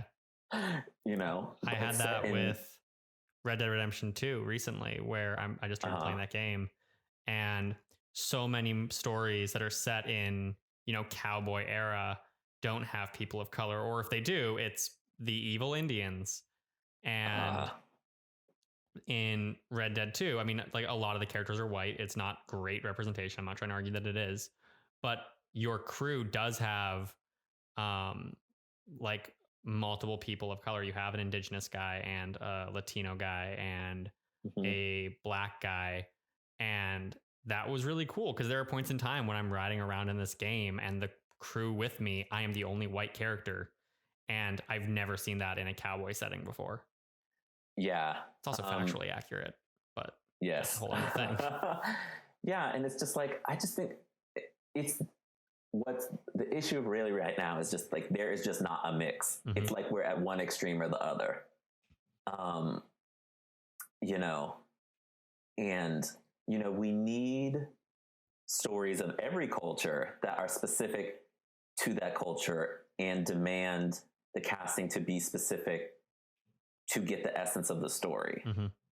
And we also need the stories that don't rely super heavily on that culture and are just good stories. There needs to be a mix, but it's like we swing in one direction or another. And I never want a situation where it's like, and this is the thing that irked me about what Michael B. Jordan said, is like, you should not have to not be black,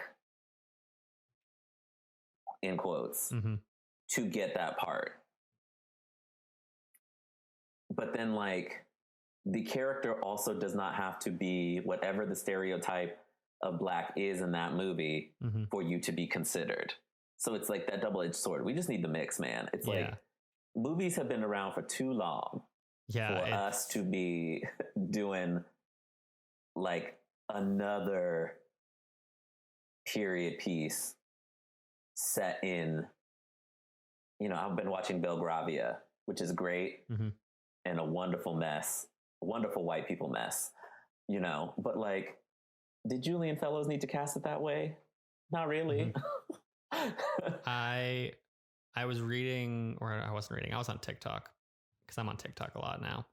Oh, God, I don't get TikTok, but it's fine. Dude, it's fucking great. It's so good. But I was on TikTok and I saw this thing about Little Women, and I don't know how accurate it is because I haven't read the book, but I want to, and I will look out for this when I do. But I was reading Little Women, or I was watching this TikTok about the book Little Women, and they're like, oh, if you look at the description of Laurie in the book, his description does not sound like a white person. But he's been presented as a white person for so long that it just kind of become canonized that he's white, but he doesn't need to be. And again, I can't confirm that that's accurate because I haven't read the book. But even if it isn't accurate, he doesn't have to be. Yeah. Particularly, what version of Little Women? Like, Greta Gerwig's was like the 9th film version. Yeah.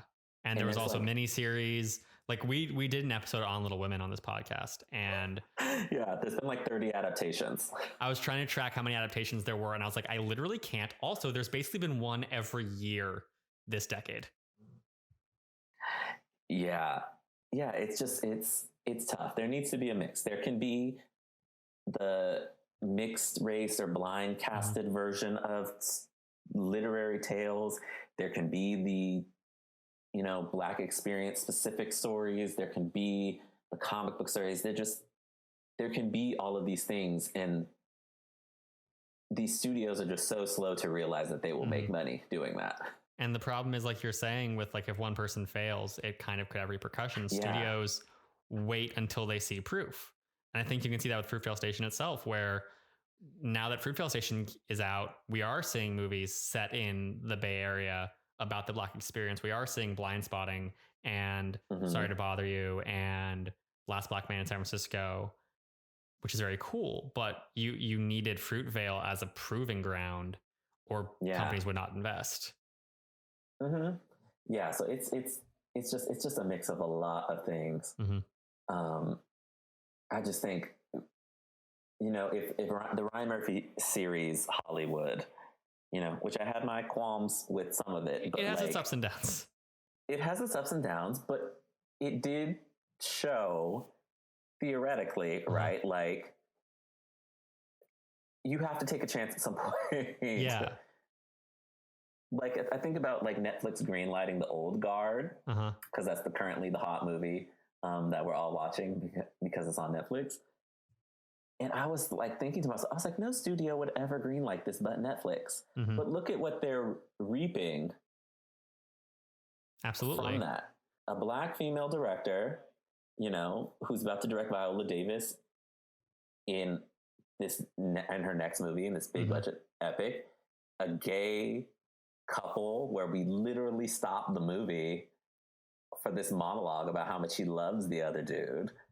You know, a Black and up and coming actress popping up in like, and it's getting all of the praise.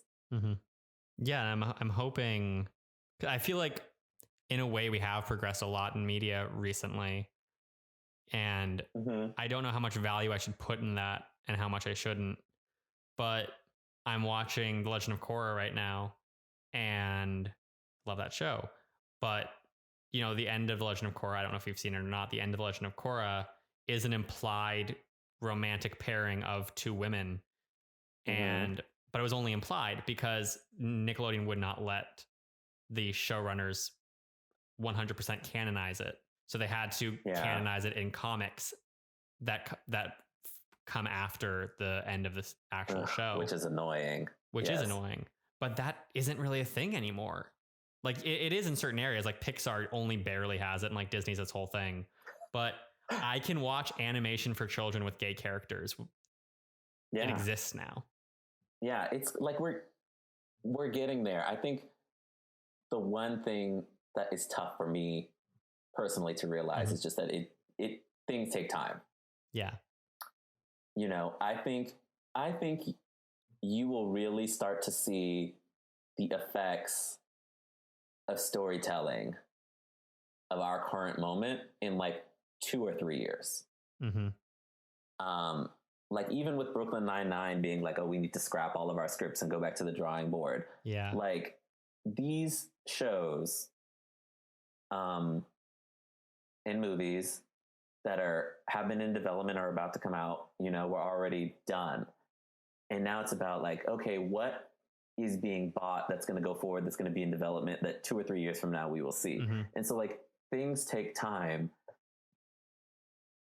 And it's something that you have to sit with, even when you want it to happen right now, and you know that it should. Things do take time.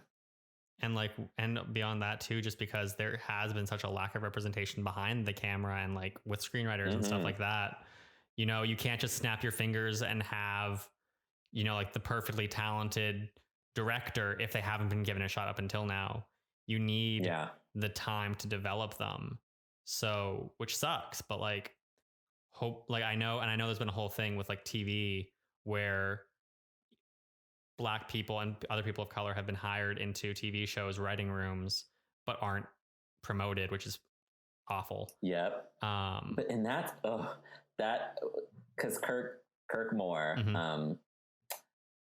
who has written on shows like American Crime and The Runaways, and is working on a show with Fox right now. He did Looking for Alaska too, right? Yep, he was on that as well.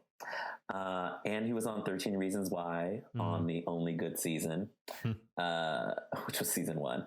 And when he posted that graphic about like the TV writers and like, you know, it's bad. And then you see it in empirical form and you're just like, God damn. And people still deny it. Cause like I looked at the comments of that. And there were people being like, well, maybe there's not good writers. And I'm like, you're telling me that you somehow think that categorically Black screenwriters who are good enough to be hired are just going to across the board be not as good as their white counterparts. That makes no sense. You can literally see where the careers of people of color stop on that graphic. Like you can see with your eyes how like literally what the ceiling is.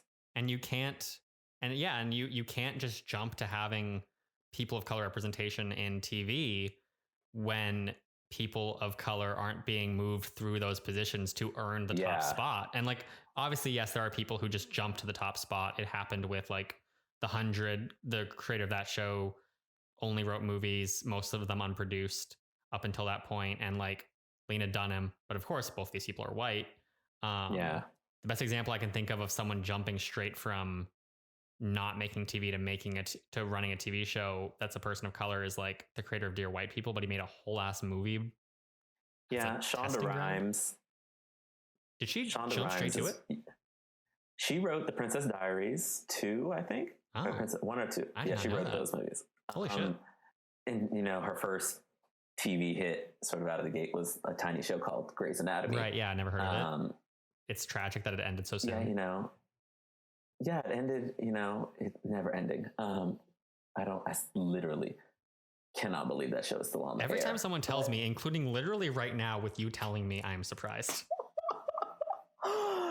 And I like Shonda a lot, but my goodness. But yeah, it's like, well, and this is a good example. Like, look at the way Shonda Rhimes casts her shows.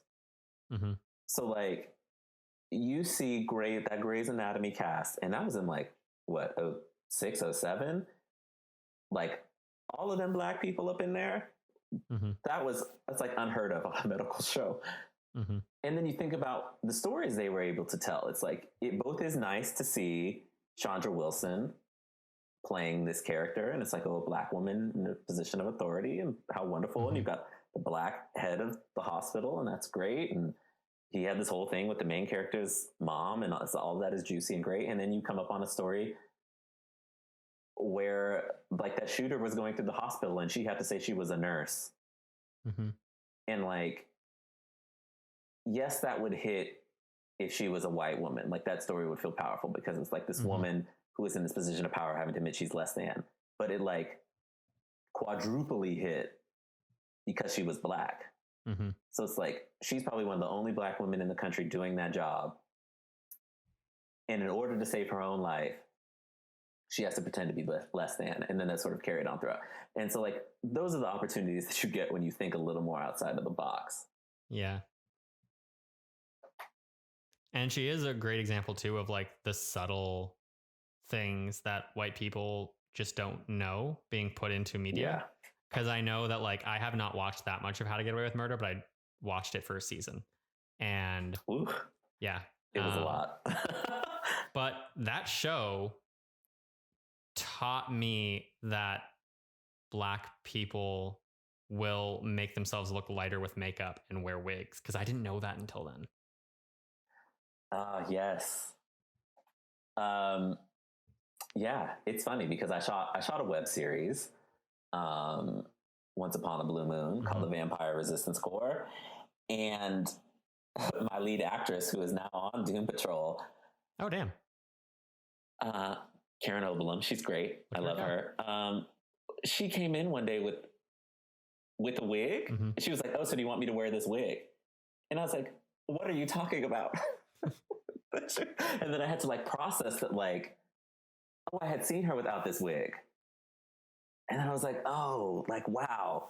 Okay, thinking about, it just, there's so much interesting content and stuff out in the world that we just do not get a chance to know because the people aren't there to show it to us. Yeah. So we end up with these recycled, and like every story for the most part has been told, especially within white America, or at least if you look broadly at stories. But there's just like so many little details that other cultures have that Hollywood doesn't present that are like on a purely like fuck. Why can't I think of the word right now? This is embarrassing as a writer. This is not a hard word. On a purely, I'm going to go with greedy. It's not exactly right, but whatever. On a purely greedy level, I want stories that are more diverse just because I want to see things I haven't seen before. Yes. Like there are better reasons to want it, but I also just want it as someone who enjoys entertainment. Yeah. I mean, and I'll bring it back to the old guard too, because like one interesting, the way that movie sets it up, and this is just something like, yes, this is super specific to that movie and these characters, but like, when these fools went into their first battle and they were carrying swords, I was like, it is 2020. What the hell do you need like a centaur and a broadsword and a medieval axe? Like, why do you even have that? And then you're like, oh, because their characters are immortals and those are the weapons that they fought with when they first started fighting. Great. And, you know, that's something specific to that story. But now you think about like, details like that you can get about cultures, you know, and locations, and just the flavor it will add to the story, and like how we haven't got it yet because people are being lazy or because they're being scared is like, that's a really tough pill to swallow. Yeah.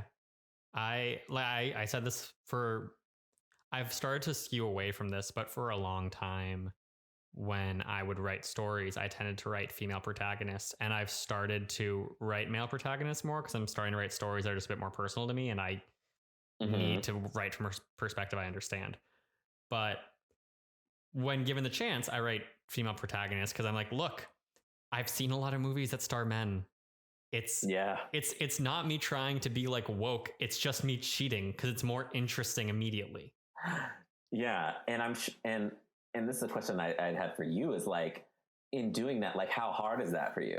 It varies. So like I grew up with my mom and my sister and my dad, but when I moved to San Diego, I lived with my mom and my sister only. And I've always kind of gravitated towards hanging out with girls anyway. So I it's not super hard for me to write from a female perspective, as long as I don't get too in the weeds with it. But like I wrote my junior thesis was a fantasy story, and my main character was a girl, and like that wasn't that hard for me because a fantasy story inherently isn't getting into like the deep, you know, nuances of being a woman in America. Yeah. But definitely if I needed to do that, that'd be hard, and I would need to like do a lot more work to consult women, and that is kind of like the weird. I was talking to my girlfriend about this recently because I am a white man, and I'm in a place right now where I think what Hollywood needs is voices that are not mine, but also I want to be a writer in Hollywood. Yes. So it's this weird catch-22 where I'm like, the movies that I want made and the voices that I want heard are not my voice. And it could be movies I write, but it's movies I'd have to write with people of color and women. And I'm fine with that. Don't get me wrong. But also it leaves me wondering, am I actually of value, or am I just kind of like riding on the coattails of people who have an actual perspective to talk about? Well, I think that's the interesting thing to look at the industry. I mean, everybody has a perspective. You know, like to bring, you know, a white woman into this, Greta Gerwig, like, I met her at a party and I was just like, girl, like, That's why? Wow. I was like, I mean, it was at like an awards thing and you say hi and I loved your movie, yada, yada. But I was really like, girl, who told you to put me and my mother on the screen, on the screen like this? Like, why would you do that? You know, but like she told that story very, very specific to her. You know, there have been, you know, white men, to give you some consolation, white men will never be without a job in Hollywood. Oh, I agree. Here's my problem. My problem isn't that I'm like, oh, white men are going to lose their job. My problem is white men already have jobs. So to balance the scales, hiring more white men doesn't solve the problem. That's very true. Yeah, I think this is something that's not up to you or me, actually. It's true. It's up to the people in power. It's like, what type of stories do you want to see? And it's like, in my mind, it's like everybody who is good should get that chance to tell the story that they want to tell in a way that's conducive to telling it. It's just that people of color and women, and, you know, LGBT people and disabled people are just so far behind that like it's going to take some effort to like pull everybody up to the point to where it's like, oh, we love this fantasy story with this female protagonist. Oh, it happens to be by a white guy. Okay. You know, oh, we have this other thing and it happens to be by this person. Okay. That's sort of where it would be great to work to. Yeah. But yeah, that's an interesting conundrum. I know for me, I tend to low-key drag myself in my writing. How so? And by that I mean I will just write things, right? I'll write a story, I'll think of a story and it'll be great and wonderful. And then like I'll sit back or somebody will read it and they're like, oh, so like you wrote this character to be like this because you're like this. And I'm like, I did what? I did, like, yes, I wrote this fantasy story with like the black leads because I love fantasy and supernatural. Right. And I want to see black people in those roles. But like my subconscious came out in that script. I was like, oh, you know, that's interesting. Yeah. And then sometimes I do it purely for story reasons. When I did that web series, it was like, there were these 3 soldiers that are going to go out and try and save this general. Oh, wouldn't it be interesting if one of them was a child of the general? Now we've got this personal connection of why this soldier is on this mission. Oh, what if these other 2 who are dudes are in a relationship or about to just start one? Oh, now that's interesting because now we've got a situation that's potentially always 2 against 1. And then we've got the drama of the fact that they may or may not be getting together. Mm-hmm. And it was like the storytelling possibilities bloomed in my mind. Mm-hmm. And then I went back and I was like, oh, that's because I wanted to, play these characters. So like, sure. But I think at the same time, though, that's also like a good point about how much diversity also opens up narratively, because when I was in my sophomore year of film school, I had to write treatment ideas for stories. And one of my stories was, it ended up being like a coming of age gay story. Not because I intended for that to happen, but only because my initial premise of it was like, I want to write a story about someone who is not sure they're capable of being in a relationship because they haven't been in one yet, and their parents have a very toxic relationship, and they're afraid that's like affected them and their perception of love. Because that's like something that I thought before I was in my relationship, because I did have that to look to. Yeah. And I didn't want to write a male character, so I wrote a female character. But I was like, okay, but if it's a female character, a lot of my perspective of like being the man who's expected to be the initiator is gone. So I just made her gay because it allows me to still have a female character, but also put her in a role where she's still expected to initiate things. Ooh, that just low key hit me in the heart. Because I'm about to be on Team Forever Alone. I'm the captain of Team Forever Alone, so that really. But yeah, it's like, but if that story, if that movie were to be made, I don't know if we would look at it as like, oh, just a white guy did it. It's like, oh, like here is this queer protagonist, and how wonderful is that for somebody who's young to be able to see that. Like representation needs to be everywhere. Behind, in front of, the camera, everywhere. And who gets to tell those, and who tells those stories to me personally is irrelevant. It's just when you see them in the aggregate, it's like, oh, like only certain people are getting permission to tell these stories. And it's just, as you as a writer are responsible, I think, for understanding the subject you're discussing. But that's a universal rule.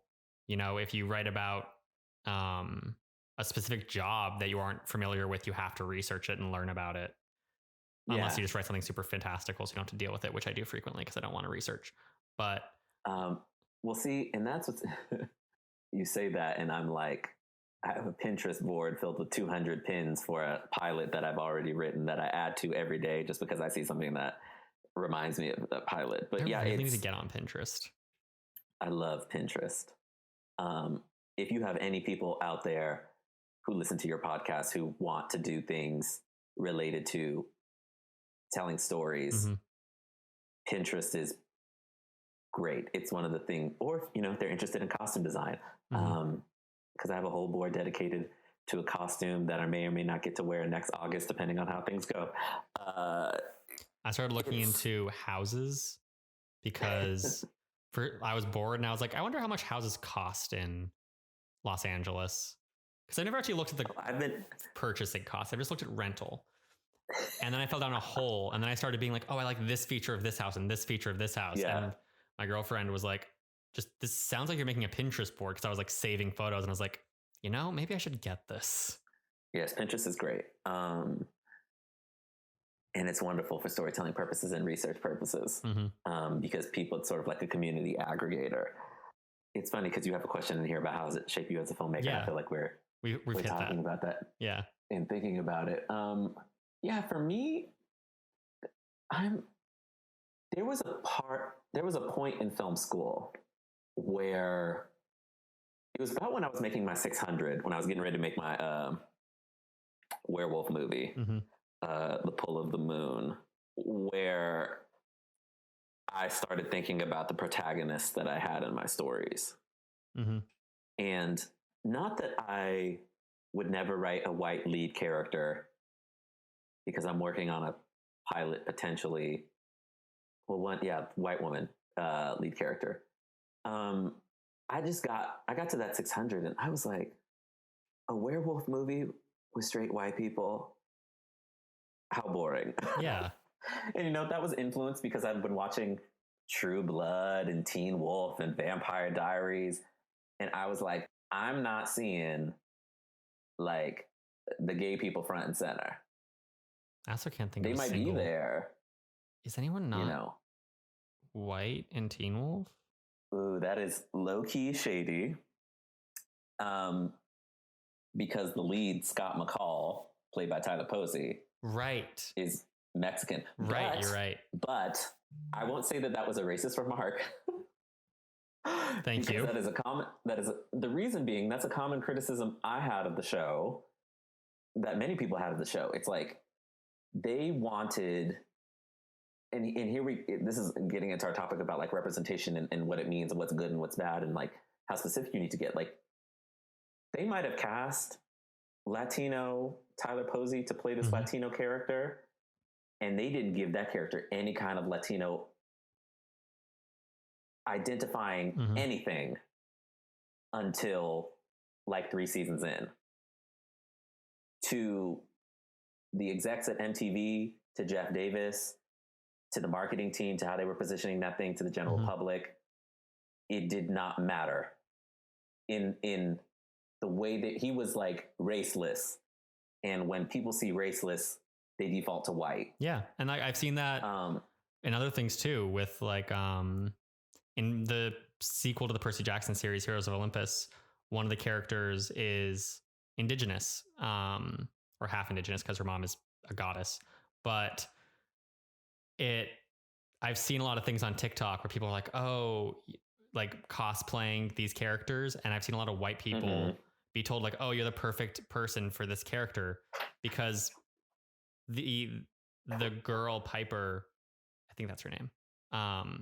She doesn't really, and I've seen this criticism of her from other people, so I don't want to act like I'm an expert on it, but she doesn't really connect to that indigenous culture that much outside of the fact that just like she is, which there's plenty of people who are indigenous who don't connect to their cultural heritage that much. It's not a big topic of their life. So I don't want to act like you have to, but at the same time, that means that people just kind of forget that she is. Yeah. And it's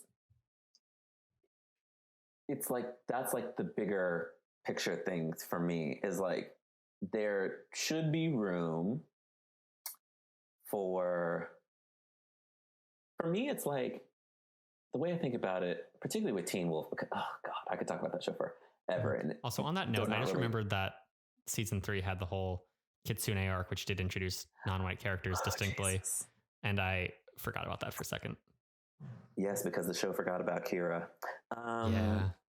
But like, and this is so far away from Fruitvale Station, but I love that we're going because it all folds in together as far as I'm concerned. Yeah. We also are now going to have the longest episode of this podcast we've ever recorded, which I love. Hooray. I'm glad. But like, for me, I don't want a studio or anybody to get like credit, quote unquote, for doing representation. Like, it just needs to happen. Right. So like in the case of Teen Wolf, so like in theory, right, like I don't want Harvey Weinstein taking credit for the fact that he bought this great Black movie and this is a great Black experience, and like, isn't Weinstein great because it's supporting, like, yes, it's good if you do that, but like, who gives a fuck? Truly. Like, thank you for putting it out there, but like, shows like Teen Wolf was the perfect case. It's like, oh, we have this gay character. Oh, like Danny, the guy you said knew about werewolves, and then you kicked the actor off the show, and then you brought in another one, and you were like, hey, or like your lead actor is Latino, and like you want the praise for casting somebody who is Latino, and the show is not acknowledging that in any way. And it doesn't, not even like a stereotypical, just like any way at all. And that's really strange. And so like, I think about, to bring it back to Fruitvale Station, I think about like Fruitvale Station, and I think about like my experience. Like, I grew up in the Bay Area. I did not grow up like Oscar Grant. you know, but like the idea of your parent wanting you to take BART, but also having the conversation with you about the perils of what would happen if you run into a police officer is very specific to me, you know, and that is what gives me the connection. And so with these stories, it's mostly my beef is more with studios and media companies that want to be like, "Yay, we did this thing," and I'm like, "You haven't done any of the work. Sure, you just cast somebody." That I don't want to see happen. But like, you know, representation will allow us to it just allow more people to get into these stories and be able to identify them in unique ways. Yeah, I see that for sure. Yeah. Anyway, this podcast is going very long. Normally, we ask what your 3 favorite scenes are, but honestly, we've talked about so much at this point. I think I'm going to skip it. Talk about the entire movie. Yeah. So, a couple movie fun facts before we dive into the wrap up. This movie was produced by Forrest Whitaker, who was looking for young talent to support and found Ryan Coogler. Octavia Spencer also became a producer once she signed on as an actress, and she provided funding, which is part of the reason she was a producer, but also she contacted investors when a deal fell through. So she was really putting the legwork in there. Yeah. The filming took 20 days. Coogler was initially against the real footage in the movie, as you mentioned. The music was designed to be organic sounding, which you've also mentioned, as if it was coming out of the sounds in the environment. So, for example, the manipulated sound of the BART train or the fireworks being used as kind of like percussion. And then some fact v fiction. We already talked about the Pitbull scene, so I'll skip that one. But yeah, threatening the grocery store worker or the grocery store boss was made up for that. Throwing away the marijuana. We also have there's no evidence to suggest that happened. There's conflicting details on whether a cop punched him or not. One of the points that the officer's lawyer made, I believe, was from one angle, it does look like the cop punched him, but from another angle on video, you can see that he kind of grabbed him instead. I don't know how accurate that is because I didn't really have the time to go fully into that, but that is a question that people have about that scene. Finally, there was no dance party on BART, which again makes sense because who would be on BART at 11:55 thinking they could make it for fireworks? Yeah. Yeah. I don't care. That was a cute scene. Also, speaking of artists using the sounds from their environment in music, Billie Eilish, this is her favorite movie. Really? Yeah. I watched a little video where the actress who played Tatiana said hi to Billie Eilish in a little video that she made to be shown to Billie because the actress that plays Tatiana is a big fan of Billie Eilish, and conversely, Billie Eilish is a big fan of her. So here we are. Wow. Yeah. Fun how things connect. The movie came out in July of 2013. That's wide release. Obviously, it came out sooner at Sundance where you saw it, but we're not counting that. It has a 94% on Rotten Tomatoes. Like I said, some of the criticisms that it got were about it being too positive and unnuanced towards Oscar. One of these criticisms came from Variety's Jeff Berkshire. I don't agree, although the Variety's review was overall positive. And the more critical one came from, again, New York Post Kyle Smith, which I think was just racist. Because it tried to salvage itself. It said things like, obviously, no matter what he did, he doesn't deserve to be killed like this, which sounds good. Yeah. But it also said things like, though Grant is shown being alarmingly aggressive in the grocery store, there is no mention of the fact that he was once convicted for illegal possession of a handgun, like I mentioned earlier.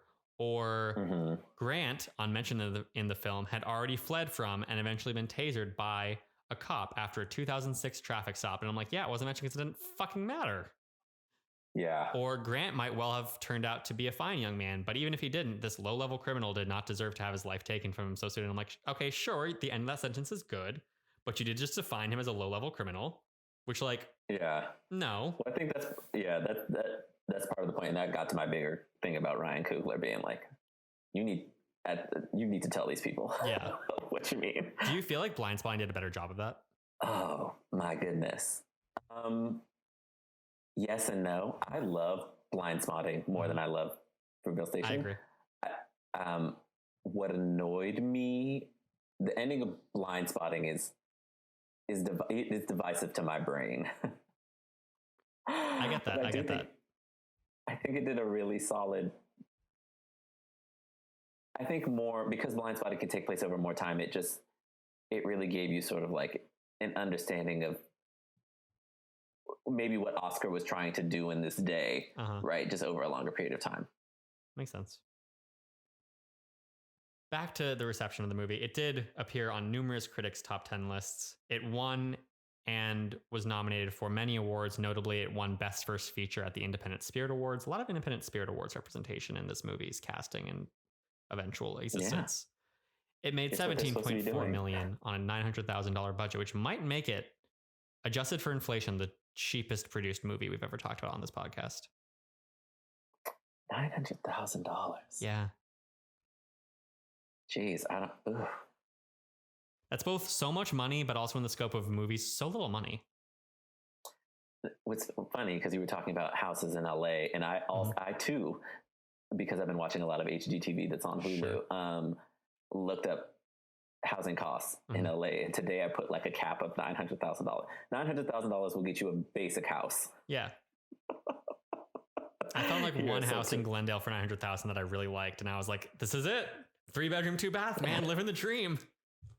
Yeah, like a real basic house here.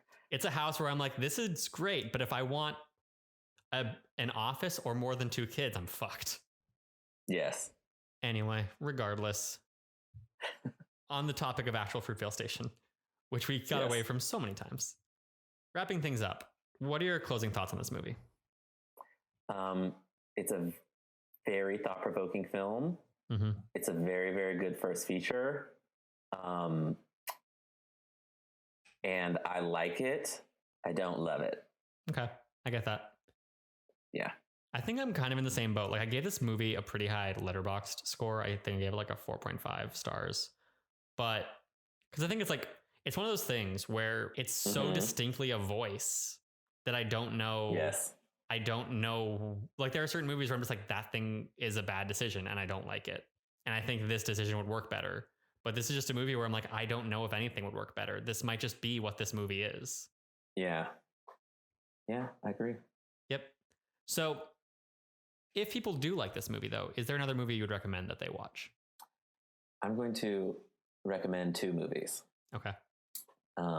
Because I'm the guest on your very long podcast, and that's just what I'm going to do. You can do what you want.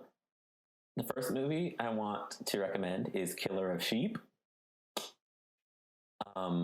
To get into the lives of Black people on a much more granular level, which is something that I think that Fruitvale Station did very well, in terms of just investing. Like, yes, it's all in one day, but it's very specific to like life.